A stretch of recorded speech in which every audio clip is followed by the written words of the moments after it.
হে everyone, আজকে 10 minute স্কুলের master ক্লাসে আমি ইয়াসিন শাফি আছি আপনাদের সাথে এবং আজকের যে সেশনটা আমরা নিতে যাচ্ছি সেটা হচ্ছে বিতর্ক নিয়ে। তার আগে একটু আমার পরিচয়টা দিয়ে নেই। আমি নিশ্চিত যে আপনারা একটু একটু করে আসছেন, তবে আমি একটু শুরুতেই ক্ষমা চেয়ে নিচ্ছি, আমাদের কিছুটা সময় লেগেছে একটু গুছিয়ে নিতে, এই কারণে আমি খুবই দুঃখিত আপনাদের কাছে যারা এতক্ষণ ধরে যদি অপেক্ষা করে থাকেন। আজকের সেশনটা হবে বিতর্ক নিয়ে। আমার নাম ইয়াসিন শাফি, আমি পেশায় একজন বিশ্ববিদ্যালয়ের শিক্ষক এবং সেই সাথে সাথে আমি গবেষণা করি। তার বাইরে আমার একটা পরিচয় আছে, সেটা হচ্ছে আমি প্রায় 12 থেকে 13 বছর বিতর্কের সাথে জড়িত ছিলাম বিভিন্ন ভাষায়। কখনো বাংলায় বিতর্ক করেছি, কখনো ইংরেজিতে বিতর্ক করেছি। এবং এই সুবাদে একটা ছোট্ট তথ্য আপনাদের সাথে শেয়ার করে রাখি। আপনারা হয়তো অনেকে জানেন যে আপনাদের অনেক পছন্দের ইনস্ট্রাক্টর সাকিব বিন রশিদ শুভ, তার সাথে আমি একটা লম্বা সময় একই দলে বিতর্ক করেছি এবং আজকে তার জন্মদিন। সুতরাং আমার পক্ষ থেকে শুভকে জন্মদিনের অনেক অনেক শুভেচ্ছা, এটা এই সেশনের শুরুতেই বলে নিলাম। আমরা সেশনটিতে ঢুকবো। সেশনটিতে ঢোকার আগে আপনারা নিশ্চয়ই আসছেন, যারা আসছেন, যারা বিতর্ক নিয়ে জানতে চান, বিতর্ক নিয়ে ভাবেন, বিতর্ক নিয়ে আগ্রহ দেখান, আমি তাদেরকে অনুরোধ করব যে আপনারা আপনাদের যে বন্ধুরা রয়েছে, আপনাদের যে কমিউনিটির যে বাকিরা রয়েছে, আপনার স্কুলের বন্ধু, আপনার কলেজের বন্ধু, আপনার বিশ্ববিদ্যালয়ের বন্ধু, যারা বিতর্ক নিয়ে আগ্রহ রয়েছে, যারা বিতর্ক করে, তাদেরকে কমেন্টে ট্যাগ করে দিতে পারেন। বিতর্ক করাটা জরুরি না, কিন্তু বিতর্ক নিয়ে মোটামুটি আগ্রহ রয়েছে তাদেরকে এই কমেন্টে ট্যাগ করে দিতে পারেন বা আপনারা এই ভিডিওটি শেয়ার করতে পারেন আপনাদের বিভিন্ন গ্রুপে বা আপনাদের প্রোফাইলে, রাইট? সো এবং এই শেয়ার করে দিন বা কমেন্টে ট্যাগ করে দিন, যাতে আরো বেশি মানুষের কাছে আমরা পৌঁছাতে পারি এবং আরো বেশি মানুষের সাথে গল্প করতে পারি, রাইট? যে আমার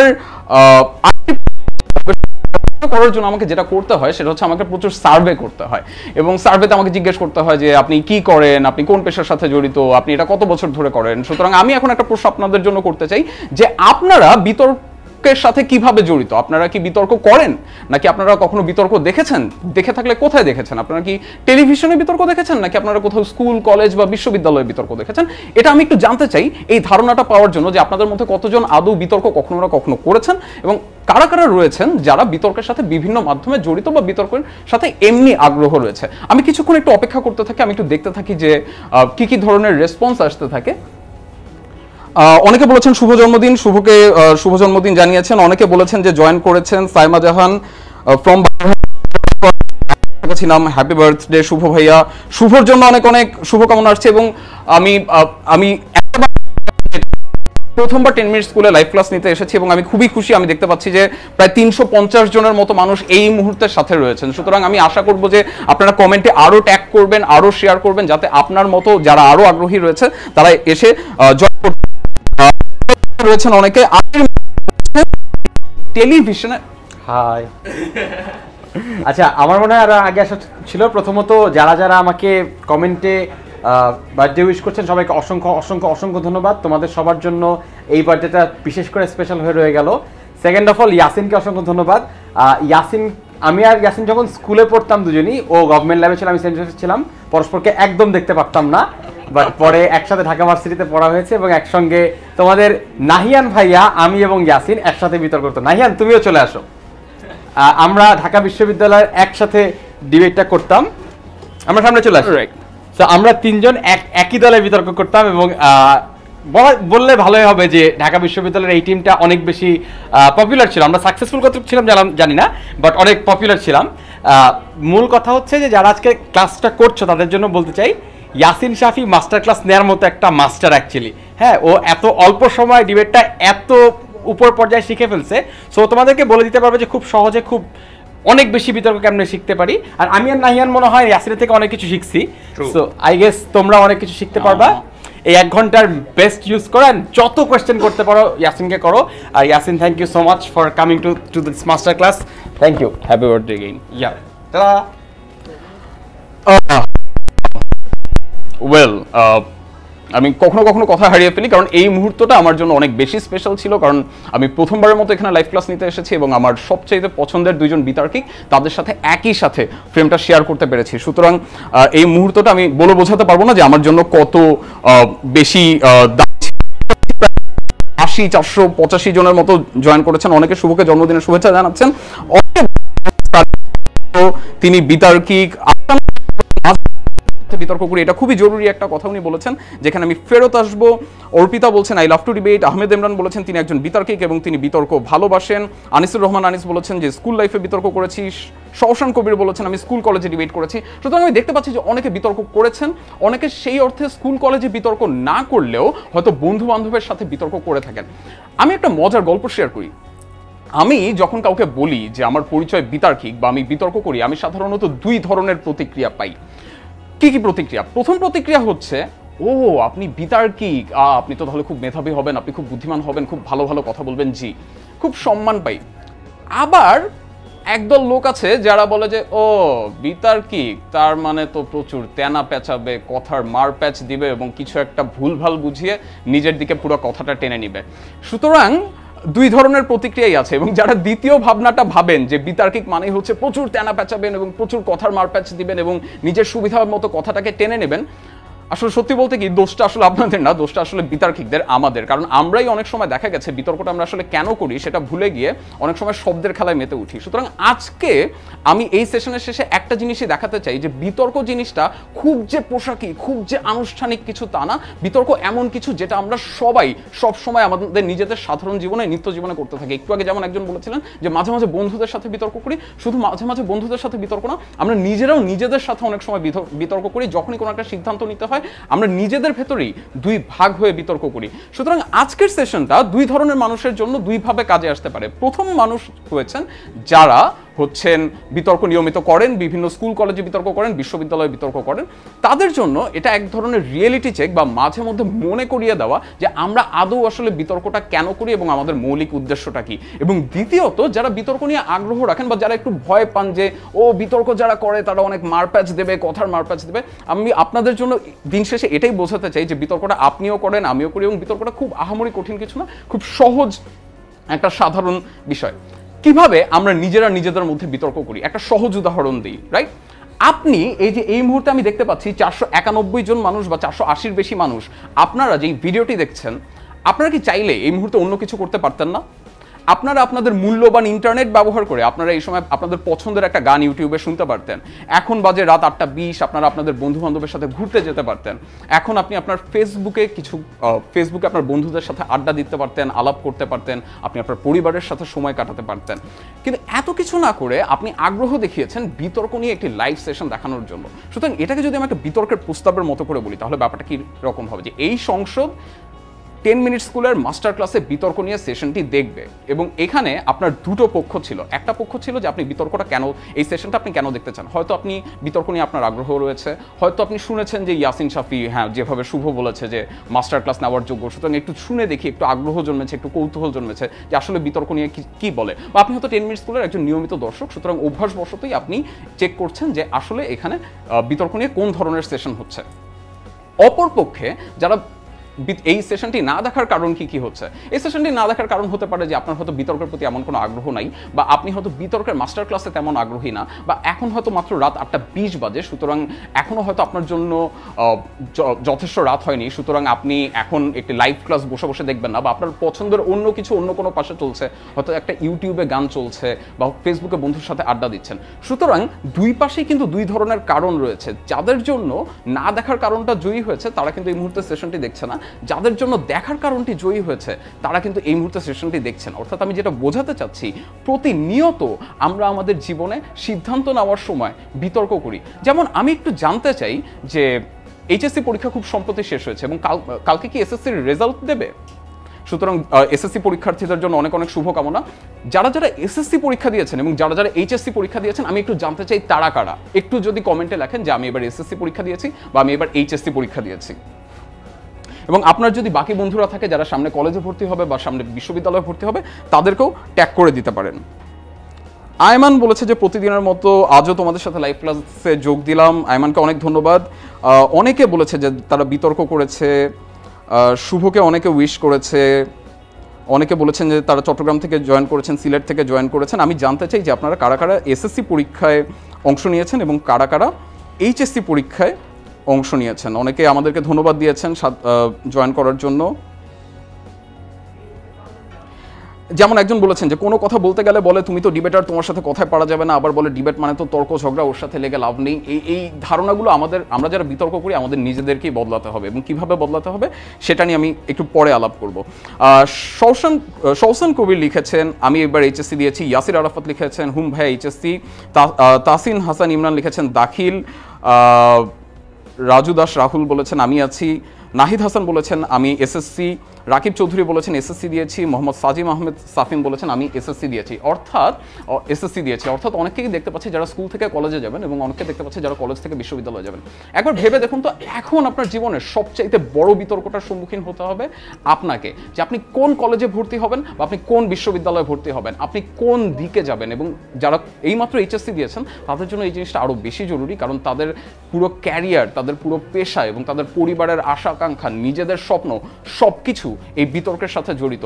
ধরুন আপনি বিজ্ঞান খুব ভালো পারেন, রাইট? আপনি হয়তো পদার্থবিজ্ঞান খুব ভালো পারেন, তার মানে কি এই যে আপনাকে ইঞ্জিনিয়ারিংয়ে পড়তে হবে বা প্রকৌশল বিদ্যায় পড়তে হবে যেমনটা আপনার আশেপাশের মানুষ আশা করে, নাকি আপনি তাত্ত্বিক পদার্থবিদ্যায় পড়বেন? সুতরাং আপনার যদি ফিজিক্স খুব ভালো লাগে, আপনি হয়তো থিওরিটিক্যাল ফিজিক্স পড়তে চাবেন, রাইট? কিন্তু আপনি আবার এটাও দেখছেন যে থিওরিটিক্যাল ফিজিক্সের বাজার দর হয়তো ঠিক তেমন না, বা এখানে খুব ভালো করতে হলে বা খুব ভালো অর্থ উপার্জন করতে হলে, পরিবারকে সমর্থন করতে হলে, পরিবারের জন্য যোগাতে হলে হয়তো একটু কষ্ট করতে হবে। সুতরাং সেক্ষেত্রে এমন কোনো বিষয় হয়তো আপনাকে পড়ার জন্য উপদেশ দেওয়া হচ্ছে যেই বিষয়ের বাজার দর বেশি। সুতরাং এইটা কিন্তু আপনার নিজের ভেতরে অনেক বড় একটা বিতর্ক, এবং এই বিতর্কের ফলাফলে যে পক্ষটা জিতবে সেই পক্ষটাই নির্ধারণ করে দিবে আপনার ক্যারিয়ার কোন দিকে যাবে এবং আপনার পেশা কোন দিকে যাবে। অর্থাৎ আমি পুরো আলোচনা থেকে যেটি বোঝাতে চাইলাম যে আমরা আমাদের নিজেদের জীবনে প্রচুর বিতর্ক করি। যেমন আপনি যে এখন এই 10 মিনিট স্কুলের লাইভ সেশনটি দেখছেন, বা আপনি যে এইচএসসির পরে কোন বিশ্ববিদ্যালয়ে যাবেন, এসএসসির পরে কোন কলেজটায় যাবেন, এই কলেজটার অনেক নাম করা, এই কলেজটার শিক্ষকরা অনেক ভালো, এই কলেজটা আমার বাসার কাছে,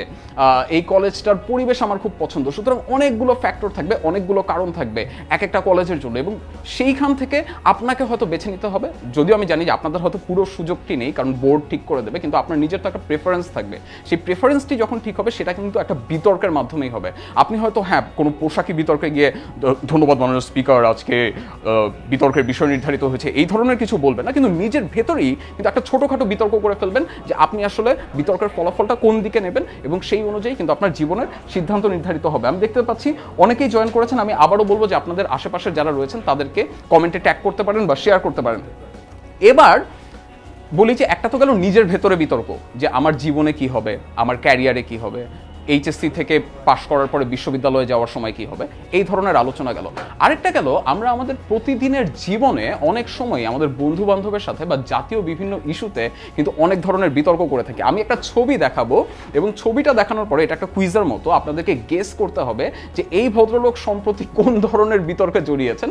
তিনি একজন খুবই অসাধারণ প্রতিভাবান মানুষ, এবং আমি তাকে অনেক পছন্দ করি এবং সম্মান করি, কিন্তু অনেক সময় দেখা যায় যে তার বিভিন্ন খেলোয়াড়ি জীবনের বিভিন্ন আচরণের কারণে তিনি অনেক বিতর্কের জন্ম দেন, এবং সেই বিতর্ক নিয়ে পুরো জাতি বিভক্ত হয়ে পড়ে। এক পক্ষ একদিকে যায়, আরেক পক্ষ আরেক দিকে যায়। আমি ছবিটা দেখাবো এবং আপনাদেরকে বলতে হবে খুব সম্প্রতি কোন ঘটনাটি ঘটেছে, কোথায় ঘটেছে, যেটার কারণে তাকে নিয়ে এই বিতর্কটি তৈরি হয়েছে। আপনারা ছবিটি আশা করি দেখতে পাচ্ছেন পর্দায়। আমি জানতে চাই যে তাকে নিয়ে সম্প্রতি কোন বিতর্কটি তৈরি হয়েছে এবং আপনি তার কোন পক্ষে ছিলেন। আপনারা দেখতে পাচ্ছেন সাকিব আল হাসানকে, বাংলাদেশের ইতিহাসের সেরা ক্রিকেটারদের একজন, পৃথিবীর সর্বশ্রেষ্ঠ অলরাউন্ডার, এবং দেখা যাক যে কে কি বলছেন। অনেকে বোধহয় কুইজের অ্যান্সার দিচ্ছেন, আপনাদেরকে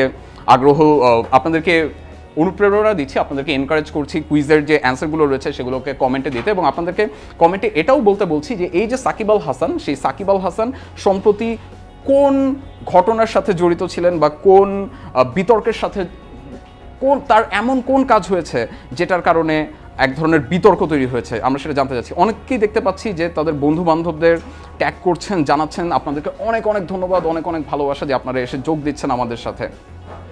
সাকিব আল হাসান সম্প্রতি কি করেছেন, অনেকেই বিতর্ক নিয়ে কথা বলছেন। আসিফ উদ্দিন ইমো লিখেছেন ট্রাই নেশন সিরিজ, অনেকে লিখেছেন ডান শেয়ার, অর্থাৎ তারা শেয়ার করেছেন। তাদের জন্য অনেক অনেক ধন্যবাদ যে আপনারা শেয়ার করেছেন, মানুষের সাথে জানাচ্ছেন। নিধাস ট্রফির কথা রাইট। জামিল বলেছেন আমি এর পক্ষে। আপনি কিসের পক্ষে? আপনি কি সাকিবের সিদ্ধান্তের পক্ষে ছিলেন, বা সাকিবের যে অ্যাকশনটি ছিল সেই অ্যাকশনের পক্ষে ছিলেন, সেটি আমাদেরকে জানান। শ্রীলঙ্কার সাথে ম্যাচটায় ফিল্ড ছেড়ে উঠে আসার ব্যাপারটায় বিতর্কিত হয়েছিলেন তিনি এর বিপক্ষে ছিলেন। আমরা একজনকে পেয়েছি যিনি বিপক্ষে ছিলেন, তিনি হচ্ছেন সৈয়দ জামিয়াল নাবেদ। আনোয়ারুল ইসলাম বলেছেন ট্রাইনেশন সিরিজের খেলা ছেড়ে উঠে যাওয়ার নির্দেশ। ইফতেখার হোসেন শান্ত বলছেন নিধাস ট্রফি। আপনারা সবাই সঠিক উত্তর দিয়েছেন। নিধাস ট্রফিতে আম্পায়ারের সিদ্ধান্তের কারণে সাকিব মনক্ষুণ্ণ হয়েছিলেন এবং ওই মুহূর্তে ক্রিজে যে দুইজন ব্যাটসম্যান ছিলেন তাদেরকে বলেছিলেন মাঠ ছেড়ে চলে আসতে। অনেক মানুষ এই সিদ্ধান্তের বিপক্ষে, তারা মনে করেছেন এটি একটি অখেলোয়াড় সুলভ মনোভাব বা অখেলোয়াড় সুলভ আচরণ। ক্রিকেট ভদ্রলোকের খেলা এবং এই খেলায় এই ধরনের আচরণ করা উচিত না। সাকিব আল হাসানের উচিত ছিল খেলাটাকে খেলার মতো চলতে দেওয়া, এই ধরনের আচরণ করা উচিত হয় নাই। খেলার মাঝখানে মাঠ থেকে দুইজন খেলোয়াড়কে ডেকে আনা উচিত হয় নাই, এভাবে পুরো দলকে এবং দেশকে বিতর্কিত করা উচিত হয় নাই।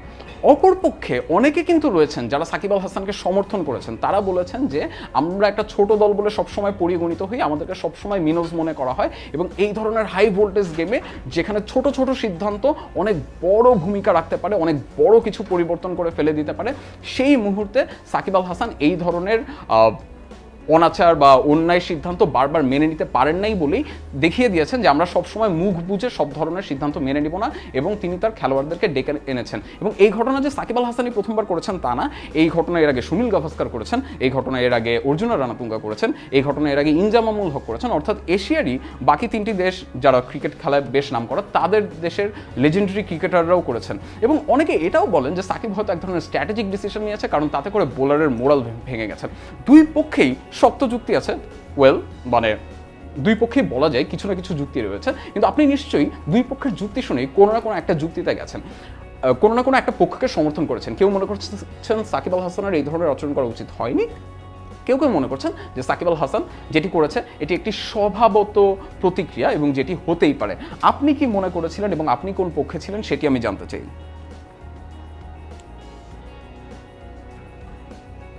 অনেকেই বলছেন, অনেকেই জয়েন করেছেন, অনেক ধন্যবাদ। অনেকে বলেছেন পক্ষে ছিলাম, অর্থাৎ তারা সাকিব আল হাসানের পক্ষে ছিলেন। নাসিম নাহের বলেছেন আমি অবশ্যই পক্ষে ছিলাম। লাজুক কুমারী মাহমুদা খান বলেছেন নিধাস ট্রফি, আমি এর পক্ষে ছিলাম। খেলা ছেড়ে চলে আসার পক্ষে ছিলাম। বিতর্কের আলোচনা থেকে দূরে সরে যাচ্ছি কিনা অনেকে জিজ্ঞেস করেছেন। আমার কাছে মনে হয় না, কারণ আমার কাছে মনে হয় আমি কেবলমাত্র এটাই দেখাতে চাচ্ছি যে বিতর্ক আমাদের সামগ্রিক জীবনের সাথে কিভাবে ওতপ্রোতভাবে জড়িত এবং আমরা জাতীয় জীবনেও কিভাবে বিভিন্ন ইস্যুতে বিতর্ক করি। বিতর্ক মানেই এই না যে তৃতীয় বিশ্বের অনগ্রসরতার মূল কারণ তৃতীয় বিশ্ব নিজেই, বা দেশের উন্নয়নের জন্য কোনটা বেশি দরকার, দারিদ্র্য বিমোচন দরকার নাকি সুশাসন দরকার, শুধুমাত্র এই বিষয়গুলো নিয়ে যে বিতর্ক করতে হবে তা না। এবং এই বিষয়গুলো নিয়ে কথা বলতে গিয়ে আমরা হয়তো কথার প্যাচ দিয়ে অনেক সময় সাধারণ যে একটা বৃহত্তর জনগোষ্ঠী আছে তাদেরকে বিতর্ক থেকে দূরে সরিয়ে নিয়ে যাই। আমরা আজকের সেশনে যেটা করার চেষ্টা করছি, সবাইকে বোঝানোর চেষ্টা করছি বিতর্ক কিভাবে আমাদের প্রতিদিনের যে নিত্য জীবন আছে সেটার অনুষঙ্গ, এবং সেখানে কিভাবে অনেক ভালো বিতর্ক করা যায়। আমি আমার পরের একটা প্রশ্নে যাই এবং সেখান থেকে আমি আমার মূল আলোচনার মধ্যে ঢুকে যাব। অ্যাভেঞ্জার্স নিয়ে তো কম মাতামাতি হয়নি গত এক সপ্তাহ ধরে, রাইট? আমি জানতে চাই যে আপনারা কারা কারা মার্ভেল সিনেম্যাটিক ইউনিভার্সের ফ্যান, বা আপনারা কারা কারা অ্যাভেঞ্জার্সের ফ্যান। আপনারা কি অ্যাভেঞ্জার্সের ইনফিনিটি ওয়ার ছবিটি দেখেছেন কিনা, দেখলে আপনার কেমন লেগেছে, বা যদি ইনফিনিটি ওয়ার না দেখে থাকেন আপনি কি টিকিট কাটতে গিয়েছিলেন কিনা, টিকিটের জন্য দৌড়াদৌড়ি করে মারামারি করে পাননি, এরকম কোনো অভিজ্ঞতা হয়েছে কিনা অ্যাভেঞ্জার্স নিয়ে, সেটা আমি জানতে চাই আপনাদের কাছ থেকে। চলুন দেখি। অনেকে লিখেছেন যে পক্ষে ছিলাম, পক্ষে ছিলাম, পক্ষে ছিলাম, পক্ষে ছিলাম। আমরা এখন জানতে চাই যে অ্যাভেঞ্জার্স ইনফিনিটি ওয়ারের পক্ষে কারা কারা দেখেছেন।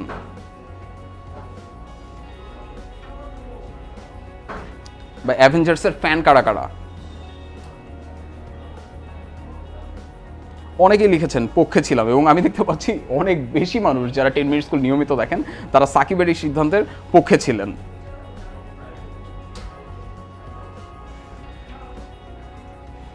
একজন জানতে যাচ্ছেন আয়মান ভাইয়া কি সাকিবের পক্ষে ছিলেন কিনা, সেটা পরে জানা যাবে, হয়তো আয়মান হয়তো জানাবেন। শাহিদ আবু বকর আবতাহি লিখেছেন নোভ। হাসান আনন্দ লিখেছেন সুপারহিরো মুভি ভালো লাগে না। সিয়াম শাফি লিখেছেন দেখি নাই। মুবাশির হোসেন বলেছেন টিকিট পাইনি, খুবই দুঃখিত, আশা করি সামনে পেয়ে যাবেন। অনেকে লিখেছেন না, পাননি, তারা অ্যাভেঞ্জার্সের টিকিট পাননি। কিছুই না। টিম মার্ভেল তার একজনকে পেয়েছি যারা মার্ভেলের খুব বড় ফ্যান, যারা মার্ভেলের ছবি পছন্দ করেন। মুক্তি রহমান লিখেছেন আমি। অর্থাৎ আমরা দেখতে পাচ্ছি যে মার্ভেল অনেকে পছন্দ করেন। সুতরাং আমি আমার পরের ছবিটা দেখাই।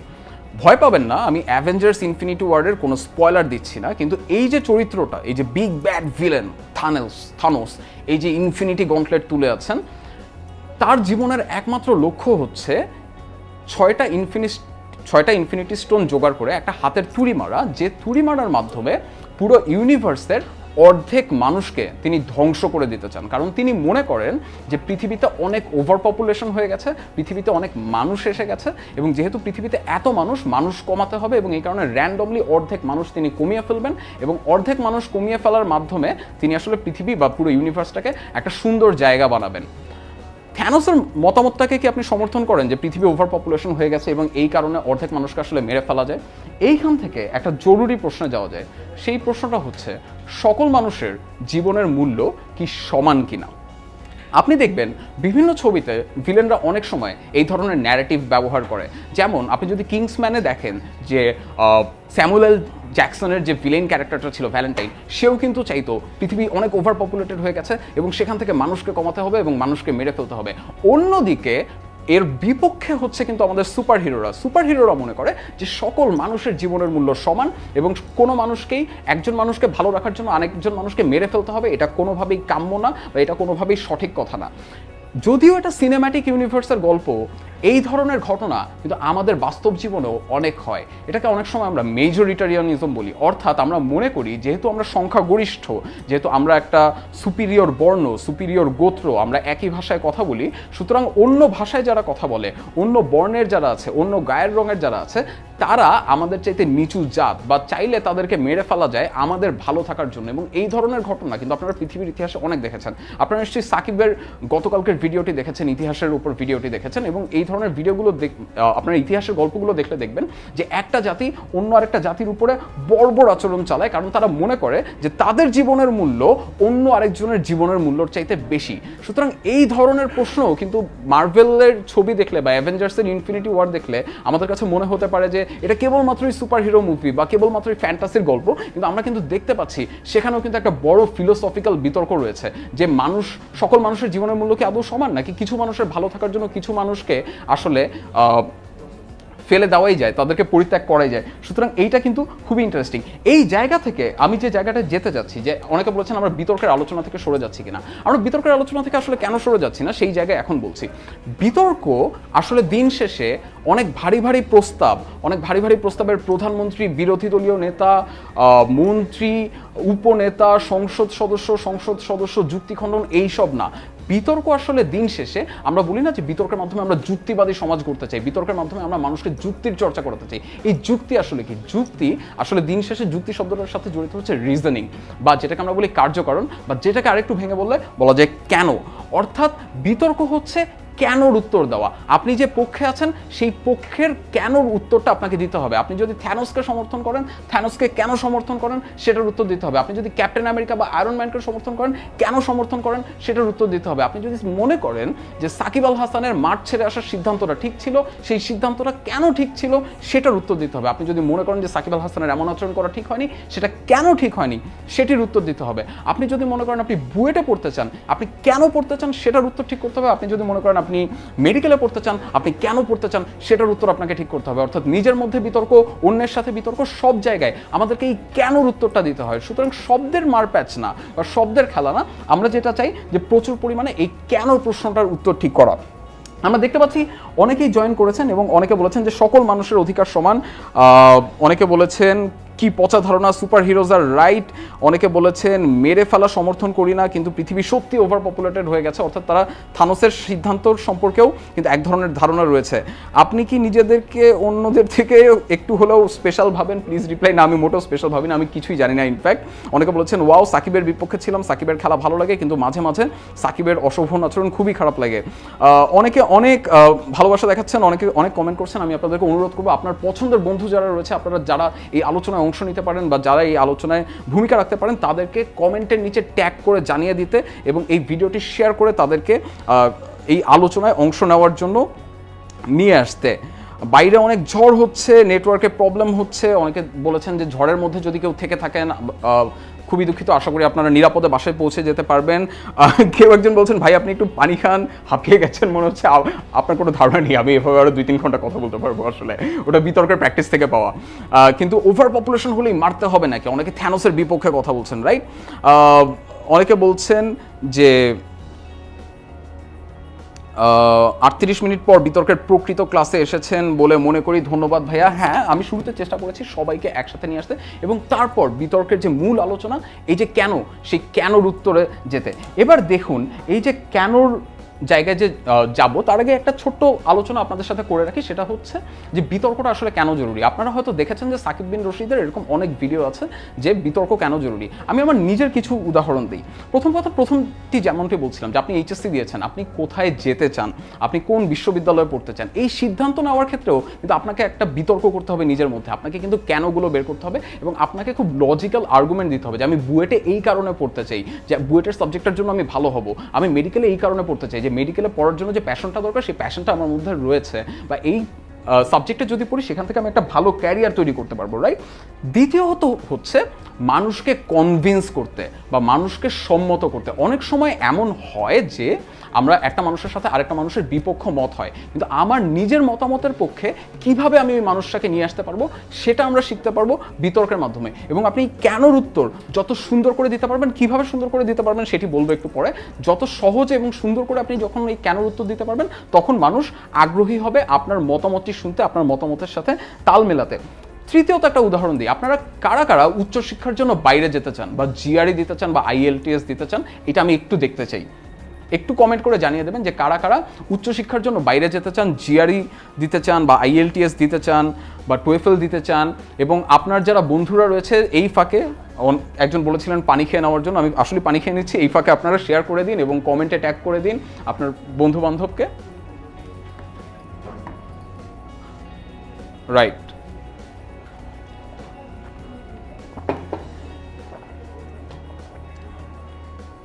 নেক্সট ক্লাস কিসের উপরে হবে? আমি ভাই একজন বলেছেন, আমির হামজা অনেক বলেছেন যে তিনি হয়তো জিআরই দিতে চান বা আইএলটিএস দিতে চান। নাফিজা রিমি বলছেন জিআরই দিতে চান বা আইএলটিএস দিতে চান। নুসরাত জাহান পুথি বলেছেন যে আমি বেশি কেন করি, তাই আমার ফ্রেন্ডরা বিরক্ত হয়, এটা সলিউশন কি? আপনি এটা ছাড়বেন না এবং আপনি কেন চালিয়ে যাবেন এবং আপনার যে কৌতূহলী মনোভাবটা রয়েছে সেটা চালিয়ে যাবেন। মুবাশির হোসেন বলেছেন আমি চাই। সিয়াম শফি বলেছেন আমি চাই।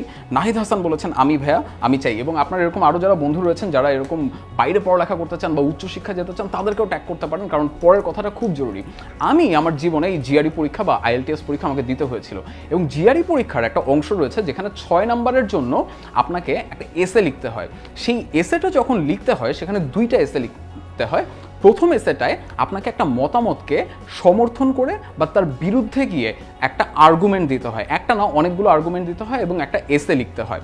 দ্বিতীয়ত একটা পুরো কম্পোজিশন থাকে, যে কম্পোজিশনে একটা আর্গুমেন্ট দেওয়া থাকে এবং সেই আর্গুমেন্টের যে ফ্লগুলো রয়েছে বা ভুলগুলো রয়েছে সেই ভুলগুলো বের করতে হয়।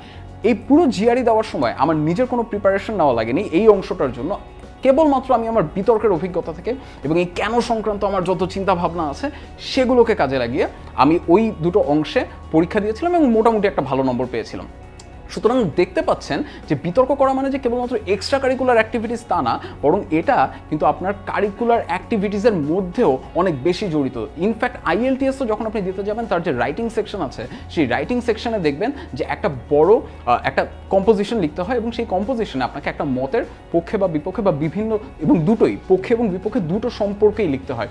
এই যে অ্যানালাইসিস করার যে সক্ষমতাটা, এই যে ক্রিটিক্যাল যে চিন্তা করার যে সক্ষমতাটা, এটা কিন্তু ডেভেলপ করা সম্ভব বিতর্কের মাধ্যমে। এবং আপনি যখন আপনার আশপাশের জিনিস সম্পর্কে অনেক বেশি কেন ভাবতে থাকবেন, যে এই ঘটনাটি কেন ঘটছে, এই ব্যাপারটি কেন হচ্ছে, এগুলো নিয়ে আপনি যত ভাবতে থাকবেন আপনি তত দেখতে থাকবেন যে আপনার এই অ্যানালিটিক্যাল স্কিলটা ডেভেলপ করবে। সুতরাং আপনারা দেখতেই পাচ্ছেন যে বিতর্ক যে কেবলমাত্র সময় নষ্ট করা তা না। অনেকে বলছেন যে আইএলটিএস দিতে চাই কিন্তু এটা এভিয়েশনের জন্য, এটার জন্য ইংলিশ স্কিল ডেভেলপ করতে হবে, কিন্তু ওখানেও কিন্তু আপনার লেখালেখি করা লাগবে এবং সেই লেখালেখি করার জন্য কিন্তু আপনাকে এটি করতে হবে।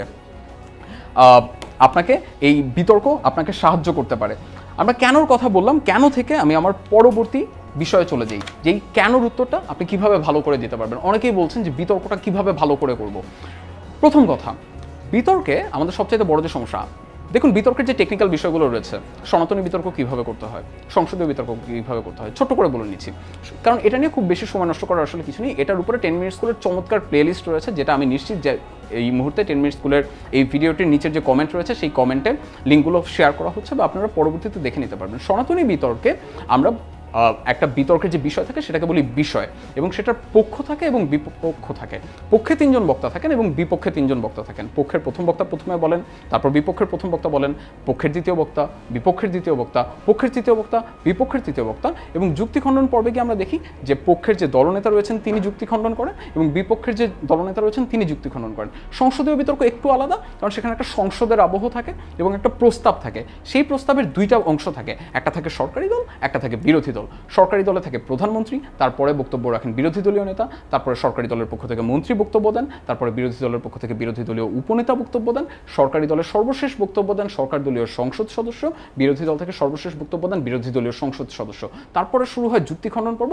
যুক্তি খণ্ডন পর্বে কিন্তু এটা একটু উল্টো সনাতনী বিতর্ক থেকে, কারণ এখানে যুক্তি খণ্ডন পর্বে সংসদীয় দলের বিরোধী দলের যিনি দলনেতা রয়েছেন তিনি প্রথমে এসে যুক্তি খণ্ডন করেন এবং সংসদের সমাপনী বক্তব্য রাখেন প্রধানমন্ত্রী। প্রথম দিকের যারা বক্তারা রয়েছেন তারা সবাই 5 মিনিট করে বক্তব্য দেন গঠনমূলক পর্বে। যুক্তি খণ্ডন পর্বে গিয়ে 3 মিনিট সময় পান। এখানে 3 ধরনের পয়েন্ট থাকে: point of order, point of information, point of privilege, যেগুলো নিয়ে বিস্তারিত আলোচনা করা রয়েছে। কিন্তু আমি বরং বেশি আলোচনা করতে চাই এই যে বিতর্কের কন্টেন্টটা নিয়ে, বিতর্কের ভেতরে কি বলবো, বিতর্কে যখন একটা প্রস্তাব থাকবে সেই প্রস্তাবে আমরা কি নিয়ে আলোচনা করব। ধরুন আমি আপনাদেরকে একটি বিতর্কের প্রস্তাব দিচ্ছি এবং আমি দেখতে চাই যে আপনারা কারা কারা এটাকে সমর্থন করেন এবং কারা কারা এটার বিরোধিতা করেন। আমি বললেই হয়তো আপনারা অনেকে আটকে উঠবেন যে এই ধরনের কিছু নিয়ে আলোচনা হচ্ছে। আমি আপনাদেরকে বিতর্কের একটি প্রস্তাব দিচ্ছি: এই সংসদ বিশ্ববিদ্যালয়ের ক্যাম্পাসে ছাত্র রাজনীতিকে সমর্থন করে। আবার বলি, এই সংসদ বিশ্ববিদ্যালয়ের ক্যাম্পাসে ছাত্র রাজনীতিকে সমর্থন করে। আমি দেখতে চাই যে আপনারা কারা কারা এর পক্ষে রয়েছেন, কারা কারা এই প্রস্তাবটিকে সমর্থন করেন এবং কারা কারা বিপক্ষে রয়েছেন, এই প্রস্তাবটিকে বিরোধিতা করেন। চলুন কমেন্টে দেখে নিই। এখন অনেকেই রয়েছেন, অনেকে বলছেন যে বাইরে ঝড় হচ্ছে, কিভাবে যুক্তি খণ্ডন করতে হয় উত্তর দেব।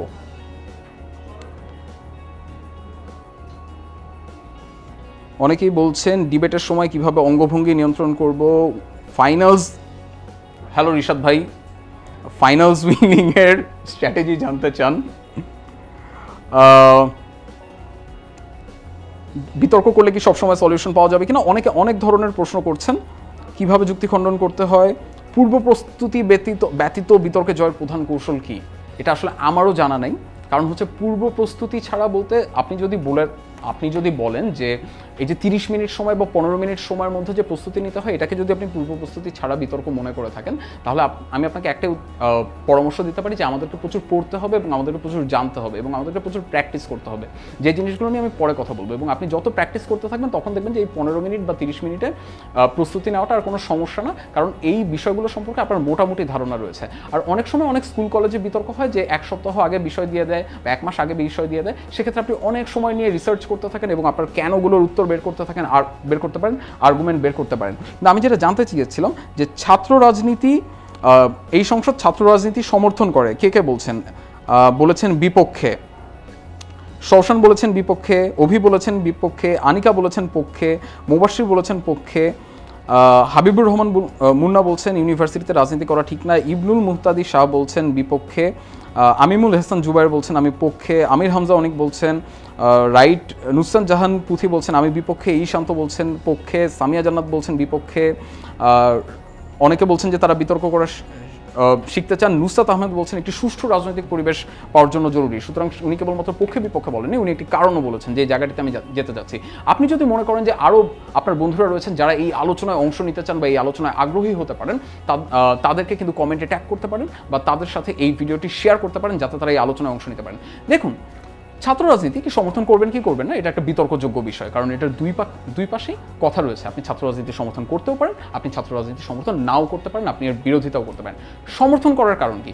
প্রথম কথা, ছাত্রদের যে দাবি দাওয়াগুলো রয়েছে বা ছাত্রদের যে বিভিন্ন ইস্যু হয়, ছাত্রদের সংক্রান্ত ধরুন যে টিউশন ফি বাড়িয়ে দিল, বা এই যে আপনারা সম্প্রতি দেখেছেন যে কোটা সংস্কারের যে আন্দোলন, বা ছাত্রদের টিউশন ফি হঠাৎ করে বাড়িয়ে দিল, ছাত্রদের জন্য হয়তো অনেক সময় অনেক সুযোগ সুবিধা বিশ্ববিদ্যালয়ে থাকে না, এই সুযোগ সুবিধাগুলোর জন্য ছাত্ররা কোথায় যাবে, ছাত্ররা কিভাবে কথা বলবে? সুতরাং আপনি প্রথমে একটা বিবৃতি দিতে পারেন যে ছাত্রদের যে দাবি দাওয়াগুলো রয়েছে সেই দাবি দাওয়াগুলো পাওয়ার জন্য ছাত্র রাজনীতি দরকার।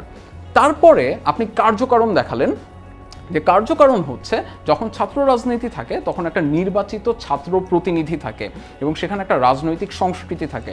যখন নির্বাচিত ছাত্র প্রতিনিধি থাকে তার কাছে সমগ্র ছাত্রদের ম্যান্ডেট থাকে, অর্থাৎ সে সমগ্র ছাত্রদের যে গণতান্ত্রিক মতামত রয়েছে সেই গণতান্ত্রিক মতামতের প্রতিনিধিত্ব করে, এবং সে যখন সেই গণতান্ত্রিক মতামতের প্রতিনিধিত্ব করে এবং সে যখন ছাত্র রাজনীতির মাধ্যমে একজন নির্বাচিত ছাত্র প্রতিনিধি হয়, তখন বিশ্ববিদ্যালয় কর্তৃপক্ষের কাছে তার একটা আলাদা মূল্য থাকে বা তার একটা আলাদা ক্রেডিবিলিটি থাকে বা লেজিটিমেসি থাকে, এবং যে কারণে সে বিশ্ববিদ্যালয় কর্তৃপক্ষের কাছে গিয়ে তার সেই দাবি দাওয়া জানাতে পারে। এরকম উদাহরণ আমরা অনেক দেখতে পারি যেখানে ছাত্রদের ছাত্রদের আন্দোলন না, ছাত্ররা দাবি দেওয়ার মাধ্যমে, যেখানে স্টুডেন্টস ইউনিয়ন থাকে, যেমন একটা সময় বাংলাদেশে ঢাকা বিশ্ববিদ্যালয়ের ডাকসু ছিল, এবং এই যে ছাত্র প্রতিনিধিরা ছিলেন তারা তাদের দাবি দাওয়াগুলো জানাতেন এবং বিশ্ববিদ্যালয় কর্তৃপক্ষের কাছে তাদের এই যে মতামতগুলো রয়েছে, দাবি দাওয়াগুলো রয়েছে, সেগুলো পৌঁছে দিতেন। এখন যখন দেখা যায় এই দাবি দাওয়াগুলো পূরণ হয় না বা বিশ্ববিদ্যালয় কর্তৃপক্ষ সেই দাবি দাওয়াগুলো পূরণ করে না বা বরং অনেক অপ্রেস করতে থাকে এবং ছাত্রদের মতামত নেয় না, তখনই কিন্তু আমরা দেখি যে ছাত্ররা আন্দোলনে ফেটে পড়ে, ছাত্ররা রাস্তায় নামে এবং তাদের দাবি দাওয়া পৌঁছে দেওয়ার চেষ্টা করে। সুতরাং এই কারণগুলোর কারণে কিন্তু আমরা বলতে পারি যে বিশ্ববিদ্যালয় ক্যাম্পাসে ছাত্র রাজনীতি থাকা উচিত। সুতরাং এই মতামতটাকে আমি 3 ভাগে ভাগ করেছি। প্রথমত আমি একটা বিবৃতি দিয়েছি। বিবৃতি কি? বিবৃতি আসলে শুধুই একটা বাক্য। এই বাক্যটার মানে কোনো কার্যকারণ নাই। যেমন আমার পিৎজা ভালো লাগে বা আমার পাস্তা ভালো লাগে, আমার সাকিব আল হাসানকে ভালো লাগে, আমার মনে হয় ছাত্র রাজনীতি থাকা উচিত, আমার মনে হয় বাইরের দেশে পড়তে গেলে যুক্তরাষ্ট্রে পড়তে যাওয়াই ভালো, আমার মনে হয় আইফোনের চাইতে স্যামসাং ভালো। এগুলো হচ্ছে বাক্য, এগুলো হচ্ছে স্টেটমেন্ট, এগুলো হচ্ছে বিবৃতি। এই বাক্য বা এই বিবৃতির কোনো কার্যকারণ নাই। আমি কিন্তু বলি নাই যে বাইরের দেশে পড়তে গেলে কেন যুক্তরাষ্ট্রে পড়তে যাওয়াই ভালো, আমি কিন্তু বলি নাই যে অ্যাপেলের চাইতে স্যামসাং কেন ভালো, আমি কিন্তু বলি নাই যে ছাত্র রাজনীতি কেন সমর্থন করা উচিত। আমি কেবল সিম্পলি একটা বাক্য বলেছি। এবং যারা নিয়মিত বিতর্ক করেন অনেক সময় দেখবেন যে আপনারা অনেক ঘুরিয়ে ফিরিয়ে কবিতা আবৃত্তি করে অনেক সুন্দর শব্দ দিয়ে দিন শেষে কিন্তু আসলে একটা বিবৃতিই বলেন, একটা বাক্যই বলেন, কিন্তু নিচের যে কারণগুলো রয়েছে সেই কারণগুলো কিন্তু অনেক সময় বলেন না। তারপরে হচ্ছে সেই কার্যকারণ, যেটা হচ্ছে ওই আগের যে সাইডটা দেখিয়েছিলাম কেন, এবার আপনাকে বলতে হবে কেন কেন আপনি ছাত্র রাজনীতিকে সমর্থন করেন বা কেন মনে করেন যে ছাত্র রাজনীতি দাবি দাওয়া আদায়ের জন্য একটি জরুরি মাধ্যম। কারণ ছাত্র রাজনীতির মাধ্যমে একজন নির্বাচিত জনপ্রতিনিধি হয়, একজন নির্বাচিত ছাত্র প্রতিনিধি হয়, যাকে সাধারণ ছাত্ররাই নির্বাচন করেছে। সুতরাং সেই সাধারণ ছাত্রদের ভোটে নির্বাচিত যে ছাত্র প্রতিনিধি তার একটা আলাদা লেজিটিমেসি আছে, একটা গ্রহণযোগ্যতা আছে বিশ্ববিদ্যালয় কর্তৃপক্ষের কাছে, তাই সে দাবি দাওয়া নিয়ে যেতে পারে। এবং এর উদাহরণ হিসেবে আমরা দেখতে পারি যে আমাদের এখানে একসময় ডাকসু ছিল। এখন যারা বিরোধিতা করবেন তারা হয়তো বাস্তবের উদাহরণ দেবেন, কারণ এটা একটা আদর্শ উদাহরণ ছিল। বাংলাদেশের প্রেক্ষিতে আমরা দেখতে পাই যে ছাত্র রাজনীতিকে অনেক সময় মূলধারার যে দলীয় রাজনৈতিক দলগুলো রয়েছে তারা নিয়ন্ত্রণ করে এবং এর মাধ্যমে ক্যাম্পাসে অস্থিতিশীল পরিবেশের সৃষ্টি হয়। অর্থাৎ আপনি যদি ছাত্র রাজনীতি বিরোধিতা করে থাকেন, অর্থাৎ ছাত্র রাজনীতিকে সমর্থন না করে থাকেন, তাহলে আপনার একটি কারণ হতে পারে যে ছাত্র রাজনীতির কারণে মূলধারার দলীয় রাজনীতির প্রভাবে ক্যাম্পাস অস্থিতিশীল হবে। এবং এই পুরো আলোচনা, এই যে ছাত্র রাজনীতির এই পুরো যে আলোচনাটা, এই আলোচনায় আপনি যদি মনে করেন যে আরও মানুষ আছে যারা আগ্রহী হতে পারে এবং এই বিতর্কে আগ্রহী হতে পারে, তাদের কাছে এটি শেয়ার করে দিন এবং কমেন্টে ট্যাগ করে জানিয়ে দিন যে আপনারাও নিশ্চয়ই অনেকে স্কুলে পড়েন, কলেজে পড়েন, বিশ্ববিদ্যালয়ে পড়েন, সুতরাং ছাত্র রাজনীতি নিয়ে নিশ্চয়ই আপনাদেরও অনেক ভাবনা রয়েছে।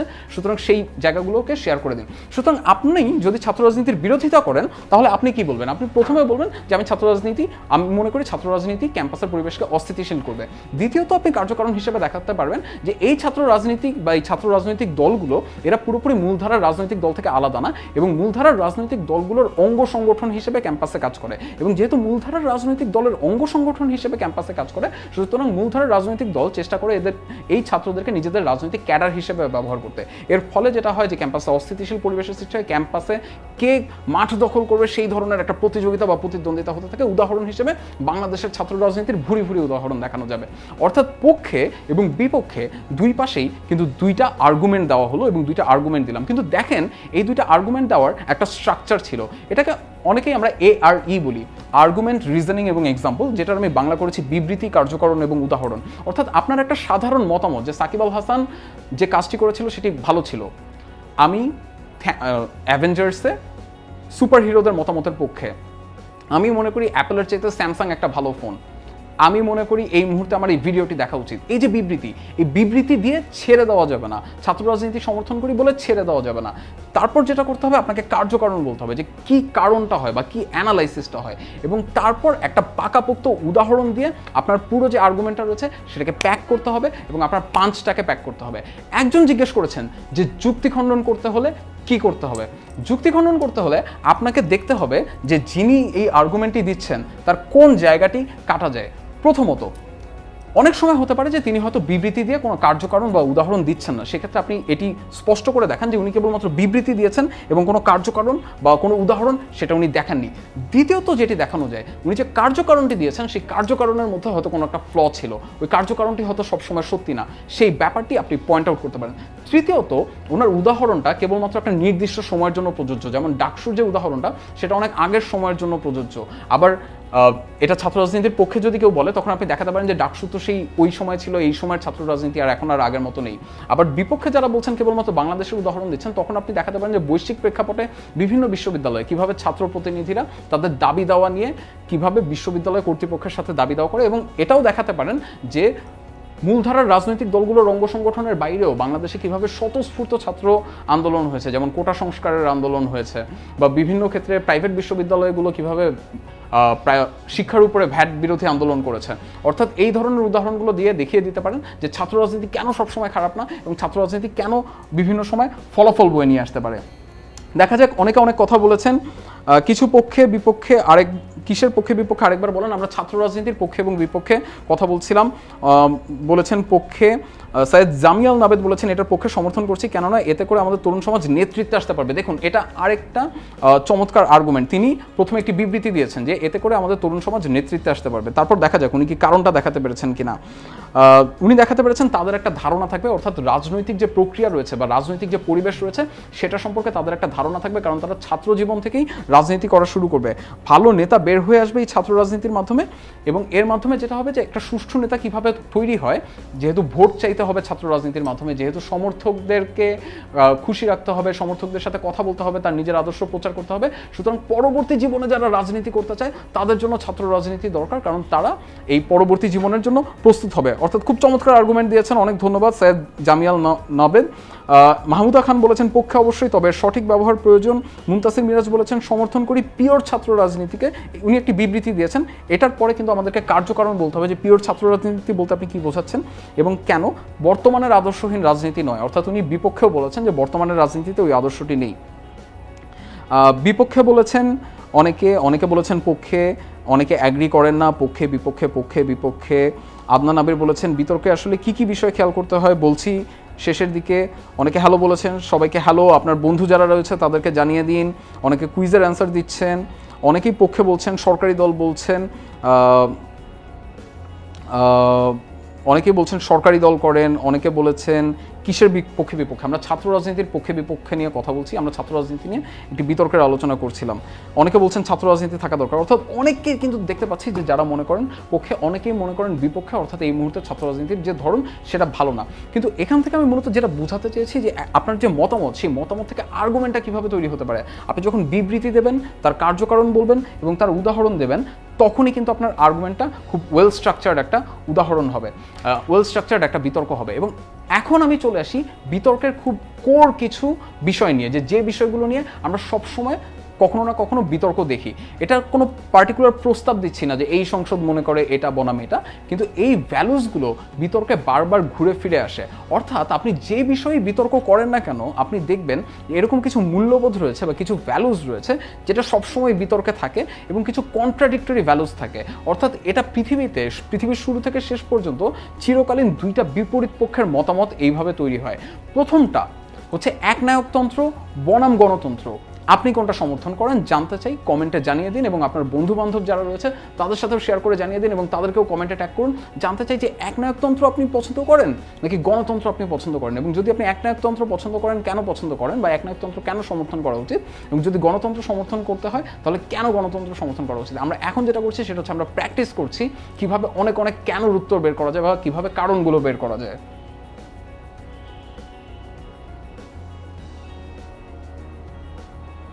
বিপক্ষে থাকার কারণ ছাত্ররা পড়াশোনায় অমনোযোগী হয়ে ওঠে, বৈষম্য তৈরি হয়, মারামারি হানাহানি তৈরি হয়।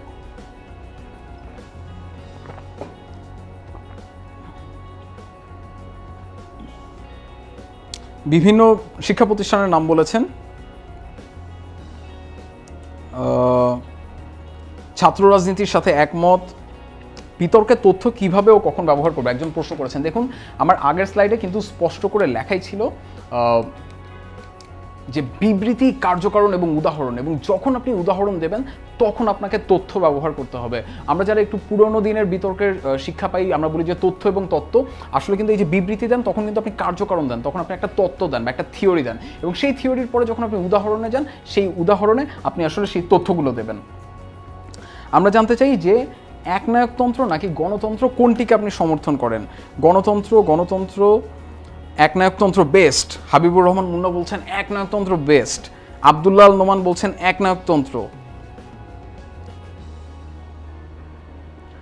মোহাম্মদ আসিয়ান আহমেদ আহসান বলছেন গণতন্ত্র। সামিয়া জান্নাত বলছেন গণতন্ত্র। শুভ মালাকার বলেছেন গণতন্ত্র, একটা দেশের সবার সমান অধিকার থাকা উচিত। অ্যাস্ট্রফি সাকিব বলেছেন গণতন্ত্র, তবে যদি তার মূল্য দেওয়া হয়। গণতন্ত্র কজ জনগণের অংশগ্রহণ। একনায়কতন্ত্র কারণ দেশের উন্নতি বহাল থাকবে। দেখেন এরই মধ্যে কিন্তু অনেক ধরনের কারণ চলে এসেছে। অনেকে মনে করেন একনায়কতন্ত্র একটা ভালো সিস্টেম, এবং এর কারণগুলো কি? এর কারণগুলো হচ্ছে কারণ এখানে আপনাকে অনেক মানুষের কাছে প্রশ্নের উত্তর দিতে হয় না, অনেক মানুষের কাছে জবাবদিহি করতে হয় না, সুতরাং খুব অল্প সময়ের মধ্যে আপনি যা ইচ্ছা তাই করতে পারেন। কিন্তু এর আবার সমস্যা রয়েছে। আপনি বিরুদ্ধ মতকে সাধারণত একদমই সহ্য করতে পারেন না, এবং কেউই যদি বিরুদ্ধ মত দেয় তখন দেখা যায় যে তারা অপারেশনের শিকার হয় বা অত্যাচারের শিকার হয়। বনাম গণতন্ত্রে দেখা যায় যে বিভিন্ন মানুষের মতামতের মাধ্যমে একজন নির্বাচিত হন বটে, কিন্তু অনেক সময় এটা বলা হয় যে এর মাধ্যমে অনেক বেশি জবাবদিহিতার জায়গা তৈরি হয়, এবং যাতে করে অনেক সময় কার্যকর সিদ্ধান্ত তৈরি করা যায় না। সুতরাং এইটা কিন্তু একটা কন্ট্রাডিক্টরি ভ্যালুস বা কন্ট্রাডিক্টরি টপিক, যেটা আপনি প্রায়ই বিতর্কে দেখবেন। আমি পরবর্তী প্রশ্নে চলে যাই। এই প্রশ্নটির আপনারা আজকাল অনেক আলোচনা শুনবেন। আমরা কি টেকসই উন্নয়ন চাই নাকি কেবলই অর্থনৈতিক প্রবৃদ্ধি চাই? টেকসই উন্নয়ন কি? টেকসই উন্নয়ন হচ্ছে আমরা যখন পরিবেশের কথা বিবেচনা করে আমরা যখন উন্নয়ন করি, অর্থাৎ আমাদের উন্নয়ন এমন হবে, আমাদের ফ্যাক্টরিগুলো এমন হবে যাতে আমাদের পরিবেশের ক্ষতি না হয় এবং আমাদের উন্নয়নের ফলাফল যাতে আমাদের পরবর্তী প্রজন্ম ভোগ করতে পারে। আবার যারা কেবলমাত্র অর্থনৈতিক প্রবৃদ্ধির কথা বলেন তারা বলেন এত টেকসই উন্নয়ন নিয়ে চিন্তা করে লাভ নাই, এত পরিবেশের উন্নয়ন নিয়ে চিন্তা করে লাভ নাই, আমাদের কেবল অর্থনৈতিক প্রবৃদ্ধি দরকার, আমাদের প্রচুর ব্রিজ দরকার, আমাদের প্রচুর ফ্যাক্টরি দরকার। আমরা যদি পরিবেশের কিছুটা ক্ষতি হয়ও তাতে কোনো ক্ষতি নাই, কিন্তু দিন শেষে অর্থনৈতিক প্রবৃদ্ধি তো হবে এবং মানুষের পেটে ভাত যাবে এবং মানুষ অনেক ভালো থাকবে। আপনি কোনটার পক্ষে? অনেকেই বলছেন একনায়কতন্ত্র, অনেকে ডিক্টেটরশিপ বলছেন, ইমোজি দিচ্ছেন। গণতন্ত্র একনায়কতন্ত্রে ডিক্টেটরশিপ গ্রো করে। গণতন্ত্র একনায়কতন্ত্র মানবিক একনায়কতন্ত্র, অর্থাৎ একনায়কতন্ত্র থাকবে কিন্তু সে অত্যাচার করবে না বাকিদের উপর। গণতন্ত্র কারণ এখানে সবার সমান অধিকার রয়েছে, অর্থাৎ উনি একটি কারণ দেখিয়েছেন, একটি কার্যকারণ দেখিয়েছেন। গণতন্ত্র ইজ বেস্ট অনেকে মনে করছেন। আমরা এই আলোচনায় চলে এসেছি টেকসই উন্নয়ন। সবাই বলছেন টেকসই উন্নয়ন চান, মুবাশির বলছেন টেকসই উন্নয়ন চান, পুঁথি বলছেন টেকসই উন্নয়ন চান, রাশেদুল ইসলাম পাপন বলছেন না আমরা অর্থনৈতিক উন্নয়ন চাই, আমাদের টেকসই উন্নয়ন এত বেশি জরুরি না। শিরিন আক্তার বলেছেন টেকসই উন্নয়ন চান। হাবিবুর রহমান মুন্না বলেছেন দুটিই চাই। আসলে কিন্তু এই দুটো যে সবসময় বিরোধিতায় থাকতে হবে সেটা কিন্তু জরুরি না। আপনি অর্থনৈতিক প্রবৃদ্ধিও অর্জন করতে পারেন, সে একই সাথে সাথে পরিবেশকেও রক্ষা করতে পারেন। কিন্তু দেখা যায় যে বিভিন্ন সময় বিজ্ঞজনরা বা বিভিন্ন মতামত যারা দেন বা রাজনৈতিক দলরা রয়েছেন একটা পক্ষ কেবলমাত্র টেকসই উন্নয়নের দিকে যান, যেখানে তারা কখনো কখনো অর্থনৈতিক প্রবৃদ্ধি যদি একটু কমও হয় তারপরেও পরিবেশকে রক্ষা করতে চান, কারণ তখন আপনার সবুজ বান্ধব অর্থনীতি তৈরি করতে হয়, কারণ তখন আপনার সবুজ বান্ধব ফ্যাক্টরি তৈরি করতে হয়, আপনার পরিবেশ বান্ধব ফ্যাক্টরি তৈরি করতে হয়। অর্থাৎ আপনার ইকোনমিতে খরচ বাড়ে, আপনার ব্যবসার খরচ বেড়ে যায়। আপনাকে হয়তো এমন একটা ইফ্লুয়েন্ট ট্রিটমেন্ট প্ল্যান্ট বসাতে হয় যেটার মাধ্যমে আপনি পানিটা পরিশোধন করবেন, যেটা আপনার আগে বসানো লাগতো না। আপনি যদি কেবল অর্থনৈতিক প্রবৃদ্ধির দিকে যেতেন আপনাকে এইসব পরিবেশের খেয়াল রাখা লাগতো না বা মনোযোগ দেওয়া লাগতো না। সুতরাং এই দুটো কিন্তু আবার কন্ট্রাডিক্টরি ভ্যালুস, এবং এই দুটো দেখবেন আপনি বিতর্কে চলে আসছে, এবং দুটোর পক্ষেই কারণ রয়েছে। কারণ যারা টেকসই উন্নয়নের পক্ষে কথা বলেন তারা বলেন যে উন্নয়নটা তো আসলে কেবলমাত্র আমাদের জন্য না, উন্নয়নটা আমার ছেলের জন্য, উন্নয়নটা আমার ছেলের জন্য। অর্থাৎ উন্নয়নটাকে এমন হতে হবে যাতে সেটা প্রজন্মের পর প্রজন্ম টেকসই হয়ে থাকে বা টিকে থাকে। আবার অনেকে মনে করেন যে ভাই আগে আপনি বাঁচলে বাপের নাম, আমরা এখন রয়েছি এবং আমাদের এই মুহূর্তে অর্থনৈতিক প্রবৃদ্ধি দরকার, অর্থনৈতিক প্রবৃদ্ধি হলে পরবর্তীতে টেকসই উন্নয়ন এমনিতেই দেখা যাবে। সুতরাং এইটা এক ধরনের কন্ট্রাডিক্টরি ভ্যালুস। শেষ একটা প্রশ্ন করি, বাজারে সরকারের হস্তক্ষেপ থাকা উচিত কিনা, এইটা আপনি বিতর্কে প্রায়ই দেখবেন। অর্থাৎ আপনার যে বাজার রয়েছে বা আপনার যে মার্কেট রয়েছে সেখানে সরকার কি হস্তক্ষেপ করবে কিনা। এর মানে হচ্ছে এই যে আপনি ব্যবসা করছেন, সরকার কি সেখানে প্রচুর পরিমাণে নিয়মকানুন ফলাবে, সরকার কি সেখানে প্রচুর পরিমাণে ট্যাক্স দেবে, সরকার কি আপনাকে ওখানে অনেক বিধিনিষেধ আরোপ করবে, আপনাকে পরিবেশ বান্ধব উন্নয়ন করার জন্য আপনাকে বাধ্য করবে, নাকি আপনি চান যে সরকার ওখানে কোনো ধরনের প্রভাব ফেলবে না এবং আপনারা একেবারে সরাসরি যে বাজারকে উন্মুক্ত করে দেবেন এবং ব্যবসা প্রতিষ্ঠান যেভাবে ব্যবসা করবে সেভাবেই করতে পারবে। এবং এটা কিন্তু একটা খুবই ইম্পর্টেন্ট ডিবেট, ন্যাশনালাইজেশন ভার্সেস প্রাইভেটাইজেশনও। অনেক সময় আপনি দেখবেন যে এই যে ধরেন যে ডাক যোগাযোগ ব্যবস্থা বা অনেক সরকারি উদ্যোগ রয়েছে, সরকারি হাসপাতাল, সরকারি বিশ্ববিদ্যালয়, এগুলো আমরা কেন রাখি? এগুলো কিন্তু প্রফিট মোটিভের জন্য থাকে না, এগুলো থাকে ওয়েলফেয়ার মোটিভের জন্য। কারণ সমাজে অনেকেই রয়েছেন যারা হয়তো ওই প্রাইভেট সার্ভিসটা অ্যাভেল করতে পারবেন না, প্রাইভেট বিশ্ববিদ্যালয়ে পড়তে পারবেন না, প্রাইভেট মেডিকেলে গিয়ে চিকিৎসা নিতে পারবেন না, তাদের জন্য কিন্তু দেখা যায় যে সরকার এই ধরনের সুযোগ সুবিধা রাখেন। আবার আরেক দল রয়েছেন যে সরকারের এই ধরনের অনুন্নয়নমূলক খাতে টাকা পয়সা খরচ করার দরকার নেই, যে শিক্ষা খাতে কেন টাকা খরচ করতে হবে, স্বাস্থ্য খাতে কেন খরচ করতে হবে, এই পুরো জায়গাগুলোকে বাজারের হাতে ছেড়ে দাও। অর্থাৎ প্রাইভেট কোম্পানি থাকবে এবং এই প্রাইভেট কোম্পানিগুলো প্রাইভেট বিশ্ববিদ্যালয় তৈরি করবে, প্রাইভেট মেডিকেল কলেজ তৈরি করবে। সুতরাং এই যে ন্যাশনালাইজেশন ভার্সেস প্রাইভেটাইজেশন বা বাজারের সরকারের হস্তক্ষেপ থাকা উচিত কি উচিত না, এটাও কিন্তু একটা কন্ট্রাডিক্টরি বিতর্ক। আমরা আমাদের আলোচনার একদম শেষ পর্যায়ে চলে এসেছি। আপনারা অনেকগুলো প্রশ্ন করেছেন এবং সেই প্রশ্নগুলোর উত্তর এখন দেব। এবং এই প্রশ্নগুলোর উত্তর যেহেতু দিচ্ছি, আপনাদের সাথে সাথে যারা যারা ছিলেন তাদেরকে অনুরোধ করব কমেন্টে ট্যাগ করে দিতে, আপনাদেরকে আরও অনুরোধ করব শেয়ার করে বাকি বন্ধুদের সাথে জানিয়ে দিতে, কারণ এই মুহূর্তের অংশটি হচ্ছে একেবারে আপনাদের প্রশ্নগুলোর উত্তরগুলো আমি এখানে গুছিয়ে আনার চেষ্টা করেছি। প্রথম প্রশ্ন হচ্ছে কি করব, বিতর্ক করতে হলে কি করতে হবে সেই জিনিসটা আমরা জানতে চাই। বিতর্ক করতে হলে অনেকে বলছেন যে এত অল্প সময়ের প্রস্তুতি নিয়ে কিভাবে বিতর্ক করব, 15 মিনিটের প্রস্তুতি নিয়ে কিভাবে বিতর্ক করব, 30 মিনিটের প্রস্তুতি নিয়ে কিভাবে বিতর্ক করব। প্রথম কথা হচ্ছে বিতর্ক করতে হলে পড়তে হবে, অর্থাৎ বিতর্ক করতে হলে পড়ব। এখন কি পড়বো সেটা নিয়ে একটু পরে কথা বলছি, কিন্তু একটা জিনিস বুঝতে হবে, আপনি যে জিনিসটা সম্পর্কে জানেন না, আপনার কোনো ধারণা নেই, সেটা নিয়ে কিন্তু আপনি 5 মিনিট খুব সুন্দর করে কথা বলতে পারবেন না। সুতরাং বিতর্কের জন্য পড়ালেখাটা আপনার একটা নিয়মিত চর্চা হতে হবে এবং বিতর্ক নিয়ে আপনার নিয়মিত পড়ালেখা করতে হবে। এই যে বিভিন্ন বিষয়ের নামগুলো বললাম, সেই বিষয়গুলো নিয়ে আপনার নিয়মিত খোঁজ খবর রাখতে হবে। এই পড়ালেখা আপনি কিভাবে করতে পারেন? আপনার একাডেমিক পড়ালেখার অংশ হিসেবে আসতে পারে, আপনি ইন্টারনেটে পড়ালেখা করতে পারেন, আপনি লাইব্রেরিতে পড়ালেখা করতে পারেন, কিন্তু আপনি যখন প্রথম দিকে যেটা করতে হবে, আপনাকে প্রচুর প্র্যাকটিস করতে হবে এবং বিতর্ক নিয়ে এই পড়ালেখাগুলো আপনাকে করতে হবে। দ্বিতীয়ত, এবং এই জিনিসটা আমি মনে করি বিতর্ক নিয়ে খুবই জরুরি, সেটা হচ্ছে ভাববো। আপনাকে না প্রচুর ভাবতে হবে এবং ভাবাটা প্র্যাকটিস করতে হবে। যেমন প্রথমে বলেছিলাম কেন, সেই কেনর উত্তরগুলো আপনাকে অনেক বেশি ভাবতে হবে এবং ব্রেইনস্টর্ম করতে হবে, এবং এই ভাবাটা তখনই সম্ভব হবে যখন আপনি প্রচুর পরিমাণে বিতর্ক করবেন এবং প্র্যাকটিস করবেন এবং শুরুর দিকে হেরে গেলেও মন খারাপ করবেন না। আমি শুভ নাহিয়ান, আমরা যতটা না বিতর্ক জিতেছি তার চাইতে অনেক বেশি বিতর্ক হেরেছি। সুতরাং বিতর্ক আমরা যখন যত বেশি বিতর্ক করব, প্র্যাকটিস করব, 10টা বিতর্ক হেরে গেল আপনি দেখতে পাবেন আপনি 2টা বা 3টা বিতর্ক জিতছেন বা এমন একটা স্পিচ দিচ্ছেন যে স্পিচটা দিয়ে আপনি অনেক আনন্দ পাচ্ছেন। সুতরাং ভাবাটা অনেক বেশি জরুরি। তৃতীয়ত, তৃতীয় স্লাইডটা এইখানে এই মুহূর্তে নাই, আমরা 10 মিনিট পরে আপনাদের জন্য একটা সারপ্রাইজ আছে, সারপ্রাইজটা নিয়ে একটু পরে ফেরত আসছি, কিন্তু দ্যাট সারপ্রাইজ ইনভলভস শুভ সাকিব বিন রশিদ। সুতরাং এটা একটা টিজার এবং আজকে ওর জন্মদিনের ওর অ্যাপিয়ারেন্স হবে 10 মিনিট স্কুলের এই ভিডিওতে। যে কথাটি বলছিলাম যে বিতর্কে একটা কাজ যেটা অনেক করতে হবে সেটা হচ্ছে বিতর্কে শুনতে হবে। আমরা অনেক সময় প্রতিপক্ষের কথা শুনতে চাই না বা মনোযোগ দিয়ে একদমই শুনতে চাই না যে প্রতিপক্ষ আসলে কি বলছে, এবং এই কারণে কিন্তু আমরা অনেক সময় বিতর্ক হেরে যাই। যে বিতর্কে প্রতিপক্ষ যে কথাগুলো বলছে বা বিতর্কে প্রতিপক্ষ যে আর্গুমেন্টগুলো দিচ্ছে সেগুলো মনোযোগ দিয়ে শুনতে হবে, কারণ আপনি যখন মনোযোগ দিয়ে শুনবেন না তখন কিন্তু দেখা যাবে যে আপনি জানেন না যে তিনি আসলে কি বলেছেন এবং বিতর্কটি আপনি কানেক্ট করতে পারছেন না। সুতরাং বিতর্কে প্রতিপক্ষের কথা খুব মনোযোগ দিয়ে শুনতে হবে এবং এটার একটা ডেমনস্ট্রেশন একটু পরে আপনারা পাবেন। বিতর্কে কি করা যাবে না, কি করা যাবে না মধ্যে হচ্ছে প্রথম কথা, কখনোই ব্যক্তিগত আক্রমণ করা যাবে না, অর্থাৎ অন্যকে ছোট করে দেখা যাবে না। আপনি যদি ESPN ক্রিকইনফোর যে কমেন্ট সেকশন আছে সেখানেও গিয়ে দেখেন, সেখানে আপনি প্রায়ই দেখবেন যে ভারত, বাংলাদেশ, পাকিস্তান, শ্রীলঙ্কা সবাইকে অনেক গালি দিচ্ছে, একজনের দেশকে ছোট করছে। অনলাইন বিতর্ক হোক, অফলাইন বিতর্ক হোক বা আপনার স্কুল কলেজ বিশ্ববিদ্যালয়ের বিতর্ক হোক, কখনোই প্রতিপক্ষকে ছোট করে বা অসম্মান করে কথা বলা যাবে না। তৃতীয়ত, আরেকটা যেটা জরুরি কথা সেটা হচ্ছে অহেতুক জটিল করে কথা বলার কোনো দরকার নাই। যে কথাটা অনেক সহজে বলা যায় সেই কথাটাকে একদম সহজে বলার চেষ্টা করেন এবং কখনোই জটিল করে বলার চেষ্টা করবেন না। শেষ যে পয়েন্টটায় আসছি সেটা হচ্ছে যে কি পড়বো। এখানে একটা বিশাল ছবি আছে, এটা হয়তো আপনাদের কমেন্টে শেয়ার করা হবে। একটা জিনিস দেখেন, কি পড়ার ক্ষেত্রে আমি আপনাদেরকে উদ্বুদ্ধ করব, আপনারা আপনাদের পছন্দের জায়গার বাইরেও অনেক জায়গা থেকে পড়বেন। কারণ আমরা যে খবরের মাধ্যমগুলো দেখি, সেই খবরের মাধ্যমগুলো সবসময় যে নিরপেক্ষ থাকে তা কিন্তু না। কখনো কখনো কেউ কেউ লেফট আইডিওলজির দিকে বেশি ঝোঁকা থাকে, কখনো কখনো কেউ কেউ রাইট আইডিওলজির দিকে বেশি ঝোঁকা থাকে।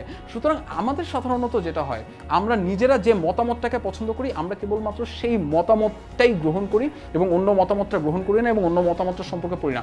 টকশোতেও আপনি দেখবেন যে দুই পাশের দুইজন থাকে, এবং আমার একটা রিসার্চই ছিল যেখানে আমরা দেখতে পেরেছি যে টকশোগুলো মানুষ দেখতেন কেবলমাত্র নিজের পছন্দের আইডিওলজির যে মানুষটা রয়েছে তার কথা শোনার জন্য এবং অন্যের কথা শোনার জন্য না। সুতরাং অন্যের মতামতকে সম্মান জানাতে হবে এবং অন্য মতামতের যে খবর রয়েছে, আপনি যদি মুক্তমনা হন, আপনি যদি প্রগতিশীল হন, আপনার উচিত যে যারা একটু গোড়া বা যারা একটু কনজারভেটিভ তারা কি বলছে, তাদের মনের কষ্টটা কি, সেই খবরগুলো সম্পর্কেও জানে। এবং বিতর্ক কিন্তু আসলে দিন শেষে সেটাই আমাদেরকে জানায় যে একটি মুদ্রার এপিঠ এবং ওপিঠ দুটো সম্পর্কেই আমাদেরকে জানাতে সাহায্য করে, এবং দুটোই যখন আপনি জানতে পারবেন তখন কিন্তু আপনি সেই অ্যানালাইসিসটা অনেক ভালো করে দিতে পারবেন।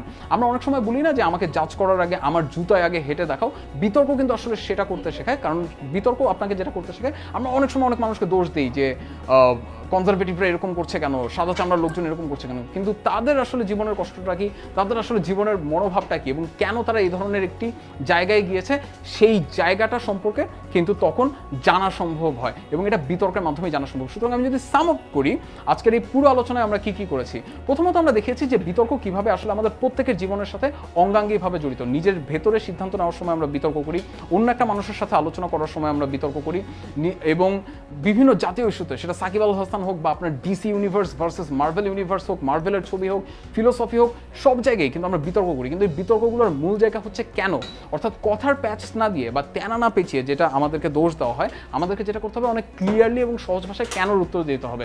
এবং এই কেনর উত্তর দেওয়া সম্ভব হবে 3 ধাপে। প্রথমত আপনার মতামত বা বিবৃতিটা আপনি বলবেন, দ্বিতীয়ত আপনি সেটার কার্যকারণটা ব্যাখ্যা করবেন যে কেন আপনি আপনার এই মতামতটার পক্ষে বা বিপক্ষে অবস্থান নিচ্ছেন, এবং তৃতীয়ত একটা উদাহরণ দেবেন বা তথ্য দেবেন যেটা আসা সম্ভব যখন আপনি প্রচুর পরিমাণে পড়বেন এবং জানবেন, এবং সেই জিনিসটা খুবই জরুরি। এবং শেষে এসে একদম যেটা বললাম, অন্যের মতামতকে শুনতে হবে, না হলে কিন্তু আপনি যুক্তি খণ্ডন করতে পারবেন না, এবং অন্যকে সম্মান দিতে হবে। এবং এখন আমরা চলে যাচ্ছি আমাদের sir.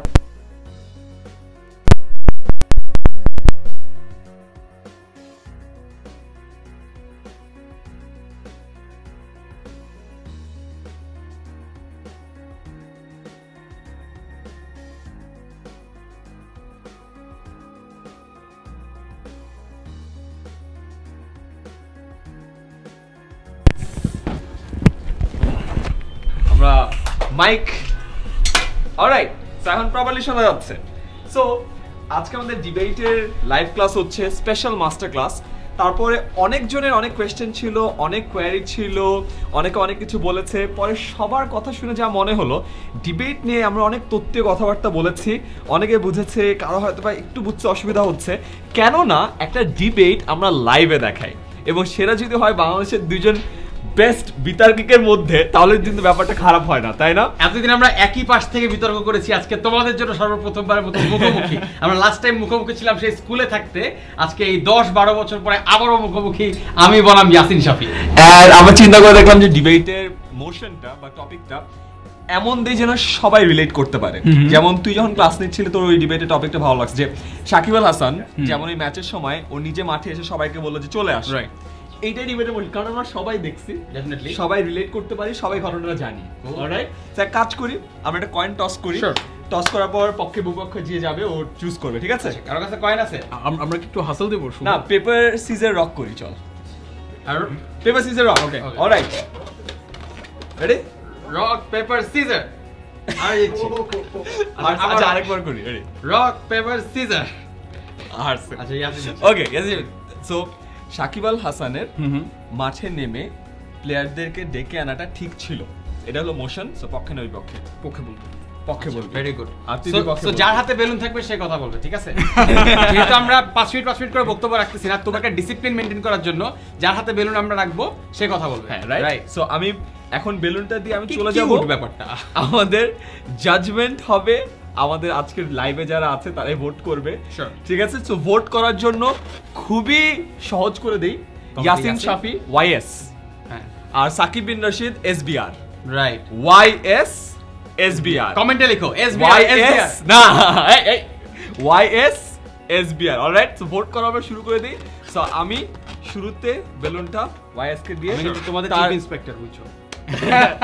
And time keeper 1 minute করে নাকি 30 সেকেন্ড? এখানে কিন্তু দেখতে পাচ্ছি যে একটা টেকনিক্যাল ম্যানিপুলেশনের 1 মিনিট 30 সেকেন্ডস। আচ্ছা আমরা 1 মিনিট করে বলি, ঠিক ডান। আছে? Timekeeper ready, 1 minute and your time starts now. আমার কাছে যেটা মনে হয় যে বাংলাদেশকে একটা লম্বা সময় ধরে আমরা একটা ছোট দল হিসেবে পুরো পৃথিবীর সামনে দেখেছি এবং একটা মিনজ হিসেবে দেখেছি, এবং এটা কিন্তু সত্যি যে আমরা বিভিন্ন সময় দেখেছি যে আম্পায়ারদের যে অন্যায় সিদ্ধান্ত রয়েছে বা অনাচারগুলো রয়েছে বা ভুল সিদ্ধান্তগুলো রয়েছে সাধারণত ছোট দলগুলোর বিপক্ষে বেশি যায়, বড় দলগুলোর বিপক্ষে কিন্তু সিদ্ধান্ত সাধারণত যায় না। এটা কেন হয়? কারণ হচ্ছে তারা বড় দলগুলোর বিপক্ষে সিদ্ধান্ত দিতে ভয় পায়, বড় দলগুলোর ক্রিকেট বোর্ড অনেক শক্তিশালী হয় এবং এই কারণে কিন্তু তারা বড় দলগুলোর বিপক্ষে সিদ্ধান্ত দেয় না। সাকিব আল হাসান যখন দেখলো ম্যাচের একটা ক্রুশাল মোমেন্টে একটা খুবই ক্রুশাল সিদ্ধান্ত তার বিপক্ষে যাচ্ছে, তখন সে যেটি করলো যে সে সেই অ্যাটিটিউডটি শো করলো যে আমরা আর ছোট দল না এবং আমরাও এখন বড় দল এবং আমরা এটি করতে পারি এবং আমরা চাইলে আমাদের খেলোয়াড়দেরকে ডেকে নিয়ে আসতে পারি। অনেকে বলবেন ক্রিকেট ভদ্রলোকের খেলা বা খেলোয়াড় সুলভ মনোভাব রক্ষা করা হয়নি। আমার কাছে একদমই মনে হয় না যে খেলোয়াড় সুলভ মনোভাব রক্ষা করার জন্য আপনি কাউকে ডেকে নিয়ে আসতে পারবেন না, কারণ হচ্ছে আপনি দেখছেন যে এক ধরনের অন্যায় হচ্ছে এবং সেটিকে মুখ বুঝে মেনে নেওয়ার কোনো সুযোগ নেই। আমি আরও 30 সেকেন্ড সময় চাবো, আমার মনে হয় যে আরও মানুষজন আসতে থাকুক, তাতে যেটা হবে যে বিতর্কটা আরেকটু জমে উঠবে। আমি আরো বাড়াবো? হ্যাঁ ঠিক আছে, দিলাম। 30 হ্যাঁ। সেকেন্ডস। যে কারণে এটি বলছি, আমার কাছে মনে হয় যে খেলা দিন শেষে আসলে একটা শো এবং এখানে একটা you have to put on a show, আপনাকে একটা শো দিতে হবে এবং দেখেন যে কি চমৎকার একটা মোমেন্ট তৈরি হলো এবং এই ধরনের মোমেন্ট কিন্তু এর আগেও আমরা দেখেছি। আমরা এখন উদাহরণ হিসেবে দেখাতে পারি, অর্জুনা রানাতুঙ্গা এমন করেছেন, ইনজামামুল হক এরকম করেছেন, সুনীল গাভাস্কর এরকম করেছেন। সুতরাং ক্রিকেট লেজেন্ডরাও কিন্তু এই ধরনের ঘটনা ঘটিয়েছেন এবং এর মাধ্যমে কিন্তু আমরা দেখলাম যে খেলার মোড়টি ঘুরে গিয়েছিল এবং বাংলাদেশ একটি বার্তা পাঠিয়েছিল। এই কারণে সাকিবকে সমর্থন করি। ওকে, টাফ ফাইট বাট স্টিল। আচ্ছা আমি টাইমটা রিসেট করি, রাইট? And 1.5 minute. হ্যাঁ 1 মিনিট স্টার্ট। ইয়াসিনের জন্য এটা বলা অনেক সহজ যে সেই সময় সাকিব আল হাসান খুব সঠিক একটা সিদ্ধান্ত নিয়েছিলেন, কারণ তার সিদ্ধান্তটা কি শেষ পর্যন্ত বাস্তবায়িত হয়নি। আমরা সবাই মনে করেছিলাম যে যদি মাঠ থেকে বেরিয়ে যাবার হুমকি দিই তাহলে হয়তো কাজ হবে, কিন্তু সত্যি সত্যি সেই সময় যদি আদেশটি মেনে নিয়ে সবাই মাঠ থেকে বেরিয়ে যেত তাহলে অনেক বড় বড় সিদ্ধান্ত সেখানটাতে গৃহীত হতে পারতো। শুধুমাত্র মাহমুদুল্লাহর বিচক্ষণতার কারণে বা খালিদ মাহমুদ সুজনের বিচক্ষণতার কারণে আমরা বেরিয়ে আসিনি। বেরিয়ে আসলে সাকিব আল হাসান নিষিদ্ধ হতে পারতেন 6 মাসের জন্য, 1 বছরের জন্য। আমরা দেখেছি বল ট্যাম্পারিং এর জন্য অস্ট্রেলিয়ান ক্রিকেট বোর্ডের 2জন স্বনামধন্য ক্রিকেটার নিষিদ্ধ হয়েছেন। সুতরাং বাংলাদেশের মতো একটি ক্রিকেট দলে সাকিব আল হাসান, মাঠে থাকা মাহমুদুল্লাহ, এমনকি সমগ্র ক্রিকেট দল একটি বড় সময়ের জন্য নিষিদ্ধ হতে পারতো। এই ধরনের ডিসিশনগুলোতে পরবর্তী যে টুর্নামেন্ট করবার যে সম্ভাবনা, শ্রীলঙ্কার সাথে আমাদের যে ভালো সম্পর্ক রয়েছে সেই সম্পর্কটাও কিন্তু আর থাকতো না। একটি ট্রায়াঙ্গুলার সিরিজ হচ্ছিল, একই সিরিজে কিন্তু ইন্ডিয়া অন্যান্য দলও কিন্তু উপস্থিত ছিল। আপনাকে বুঝতে হবে যে সেই সময় যদি ইন্ডিয়ার সাথে বা অন্যান্য ক্রিকেট বোর্ডের সাথে এই জিনিসটি নিয়ে সম্পর্ক খারাপ হতো তাহলে বাংলাদেশে যে সিরিজ হয় সেই সিরিজগুলো বন্ধ হয়ে যেত এবং আমরা ভবিষ্যতে যে সকল জায়গায় ইনভাইটেড হওয়ার সম্ভাবনা ছিল সেই ইনভিটেশনগুলি পেতাম না। দিন শেষে কি হচ্ছে, আপনার ক্রিকেটে যে ইনভেস্টমেন্ট ছিল সেই ইনভেস্টমেন্ট কমে আসছে। ইনভেস্টমেন্ট কমে আসলে গ্রাউন্ড লেভেলে আপনি ক্রিকেটারদেরকে যে প্রশিক্ষণ দিচ্ছিলেন, যে ইকুইপমেন্ট সাপোর্ট দিচ্ছিলেন, সেই ইকুইপমেন্ট সাপোর্ট আপনি আর দিতে পারছেন না। দিন শেষে একটি ছোট্ট সিদ্ধান্তের কারণে একটি বড় অর্থনৈতিক ধস নামছে আপনার ক্রিকেট বোর্ডের উপরে এবং দিন শেষে আপনার দেশে ক্রিকেট বিশ্ব অনেকভাবে ক্ষতিগ্রস্ত হচ্ছে। 5 সেকেন্ড বাকি আছে, 5 সেকেন্ড বাকি থাকতে জিতলাম। আচ্ছা না, ইয়াসিন জিতছে। আচ্ছা আমরা ভোট গণনা করে আজকে রাত্রে একটা রেজাল্ট ঘোষণা করব। This was fun. We should do this more often. I think I agree. আমরা বাকিগুলি ডিবেট টিউটোরিয়াল করে করব। আমি জীবনে কখনো দেখিনি যে মানুষজন বিতর্ক দেখার জন্য এভাবে দাঁড়ায় আছে। আরেকটা বিতর্ক করা উচিত। আরেকটা করি। মানুষজনকে এন্ড আমাদের লাইভের এখানে সবাই আছে, লোকজন বিতর্ক দেখার জন্য সবাই চলে আসে। And we are back. আর চল আরেকটা করি। বিপিএল নিয়ে করব। হ্যাঁ শিওর। সো এবারের টপিক হচ্ছে, আচ্ছা মানে বিতর্ক তো মানে আমি বিতর্ক নিয়ে শুরু থেকে যে কথাটা বলছিলাম সেটা হচ্ছে যে বিতর্কটা সবাই করতে পারে, রাইট? এবং বিতর্ক যে কেবলমাত্র বিতার্কিকদের করতে হবে, অনেক রাশভারী কথা বলতে হবে যে এই সংসদ মনে করে এটা হবে বা মাননীয় স্পিকার এটা সেটা জরুরি না। কেননা আমরা একটা উদাহরণ দেখাই যে কিভাবে আমরা যেমন অনেক বিতর্ক করি, যারা অনেক বিতর্ক করে না তারাও যে আসলে বিতর্ক করে সেটা না আমরা দেখাতে পারি না। আমরা কি আয়মানকে নিয়ে আসবো? তার মানে তুই কি বলতে চাচ্ছিস যে জীবনে প্রথমবারের মতো Ayman Sadek nationally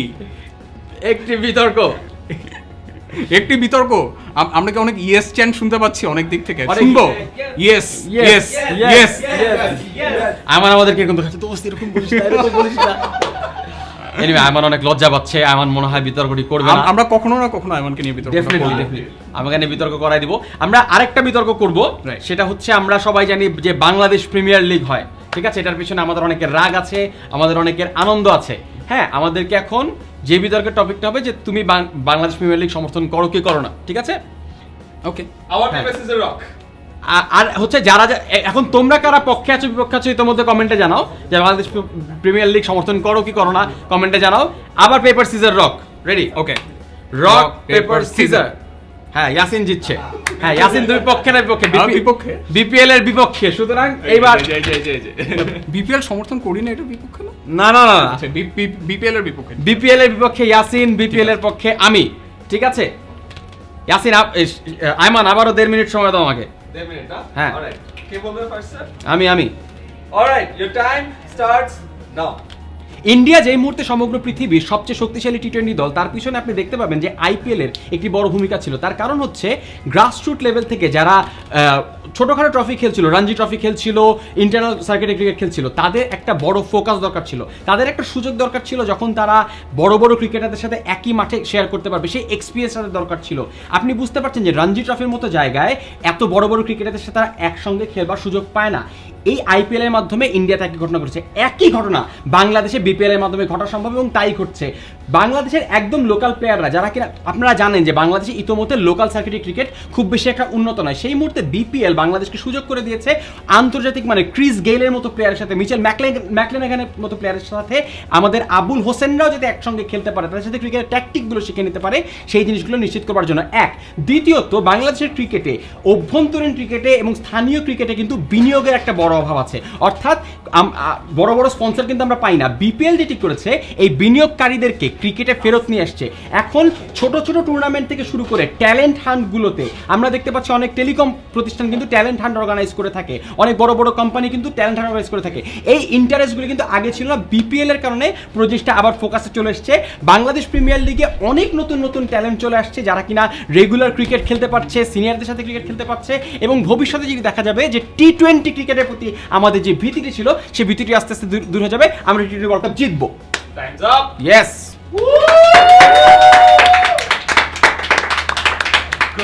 Good one. আমি এখন ব্যাটন পাস করি।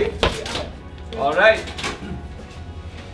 তুই এটা ধরে রাখবি। ইয়েস টাইমটা অন কর। রেডি? 3 2 1 প্রত্যেকটা দেশের একটা ক্রিকেটীয় সংস্কৃতি থাকে আপনি যদি দেখেন বাকি যেসব দেশে এরকম প্রিমিয়ার লিগ শুরু হয়েছে ইংল্যান্ডেই বলেন ওয়েস্ট ইন্ডিজেই বলেন বা ভারতে বলেন তাদের ক্রিকেটীয় সংস্কৃতি অনেক লম্বা সময়ের অর্থাৎ তারা ক্রিকেটে ম্যাচিওর্ড হওয়ার অনেক লম্বা একটা সময় পেয়েছে তারা প্রথমে টেস্ট ক্রিকেটে ভালো করেছে টেস্ট ক্রিকেটের টেম্পারামেন্ট ঠিক করেছে 5 দিনের ক্রিকেট খেলতে শিখেছে এর মাধ্যমে স্কিল ডেভেলপ করেছে দ্বিতীয়ত তারা ওয়ান ডেতে অনেক ভালো করেছে অর্থাৎ ক্রিকেটের যে বেসিক স্কিলগুলো রয়েছে সেগুলোকে খুব ভালো মতো ডেভেলপ করতে পেরেছে তৃতীয়ত গিয়ে দেখা গেছে যে তারা সেখানে অনেক বেশি পরিমাণে জাঁকজমক এনেছে অনেক দর্শক এনেছে এবং অনেক স্পন্সর এনেছে বাংলাদেশের ক্রিকেটটা কিন্তু সেই রকম না আমরা খুব ইম্যাচিওর একটা অবস্থায় এত বড় একটা প্রিমিয়ার লিগকে আমাদের এখানে নিয়ে এসেছি যেখানে প্রচুর টাকা প্রচুর জাঁকজমক নিয়ে এসেছি কিন্তু যেখানে আমাদের যে স্কুল ক্রিকেটের যে সংস্কৃতি আমাদের যে বয়সভিত্তিক ক্রিকেটের যে সংস্কৃতি আমাদের যে বিভিন্ন যুব ক্রিকেটের যে সংস্কৃতি সেগুলোকে আমরা স্থায়ীভাবে উন্নতি করতে পারিনি এবং একটা অপরিপক্ক অবস্থাতেই আমরা এখানে প্রচুর পরিমাণে টাকা নিয়ে এসেছি এবং প্রচুর পরিমাণে জাঁকজমক নিয়ে এসেছি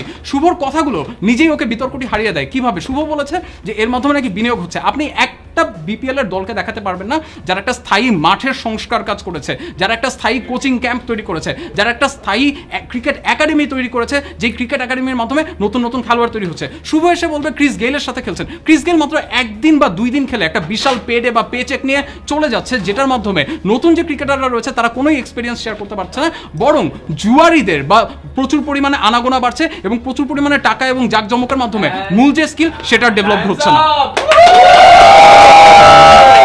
সুপার হয়েছে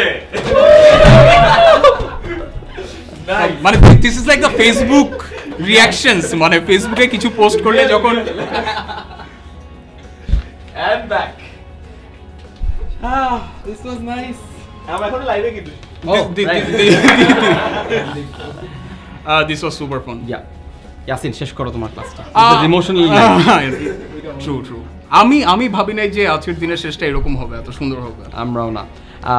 আমি আর ইয়াসিন সর্বশেষ বিতর্কটা আইইউবিতে করেছিলাম এবং দুর্দান্ত একটা এক্সপিরিয়েন্স ছিল। আজকে সে আবারও একই সঙ্গে স্টেজে আসতে পেরে খুবই ভালো লাগলো এতগুলো মানুষের সামনে। আপনারা দোয়া করবেন যাতে আমরা ভবিষ্যতে আরও বিতর্ক ছড়াতে পারি আপনাদের মাঝখানটাতে, আর চেষ্টা করবো যে আপনারাও যাতে বিতর্কের সাথে জড়িত হন। যারা যারা বিতর্ক দেখছো স্কুল কলেজের ছোট ভাই বোনেরা, প্লিজ ডিবেটটাতে আসো। আমাদের দুজনের লাইফ চেঞ্জ হয়ে গেছে ডিবেট করে, ঠিক আছে? সো আই গেস তোমাদেরও লাইফটা চেঞ্জ হইতে পারে। Please do join. Yasin, if you want to say. কেন আমি যেটা শুরু থেকে বলছিলাম যে আমি আজকে খুব বেশি টেকনিক্যাল ইস্যুতে যাই নাই, কারণ ডিবেট নিয়ে চমৎকার প্লেলিস্ট আছে শুভর, ইমরান রাজা ভাইয়ের আছে, এবং এটা 10 মিনিট স্কুলের ওয়েবসাইটে দেখা যাবে, 10 মিনিট স্কুলের ইউটিউবের চ্যানেলে দেখা যাবে, এবং আপনারা এই আমি নিশ্চিত যে কমেন্টেও ওগুলোর লিঙ্ক শেয়ার করা হচ্ছে, সুতরাং কমেন্টেও দেখতে পাবেন। আমি কিছু ম্যাটেরিয়ালের কথা বলছিলাম, আপনারা বাংলা বিতর্ক নামে একটা গ্রুপ আছে, সেই গ্রুপে জয়েন করতে পারেন, যেখানে আমরা এই কথাগুলো বলে থাকি, বিতর্ক নিয়ে কথা বলে থাকি। কিন্তু দিন শেষে একটাই কথা বলতে চাই, আমি আজকে একটাই মেসেজ নিয়ে এসেছিলাম, বিতর্ক মানে অনেক রাশভারী কিছু না। দেখেন আজকে আমরা এত অল্প সময়ের প্রস্তুতিতে জিনিসগুলো সম্পর্কে আমরা যতটুকু জানি, এটা নিয়ে আমাদের প্রতিদিনই কিন্তু আলোচনা হয়, সেটাকে একটু গুছিয়ে একটা আর্গুমেন্ট দেওয়ার চেষ্টা করেছি, এবং সেটা আপনি তখনই করতে পারবেন আপনি যখন মাথায় রাখবেন কেন। আপনাকে কেনর প্রশ্নটির উত্তর খুঁজতে হবে এবং প্রচুর পরিমাণে কেন জিজ্ঞেস করতে হবে। যেখানে যাবেন সেখানে কেন জিজ্ঞেস করবেন এবং কেনর উত্তর ভাববেন। সবাই অনেক ভালো থাকবেন। শুভকে আবারও জন্মদিনের শুভেচ্ছা। সবার জন্য অনেক অনেক শুভকামনা। বিদায়।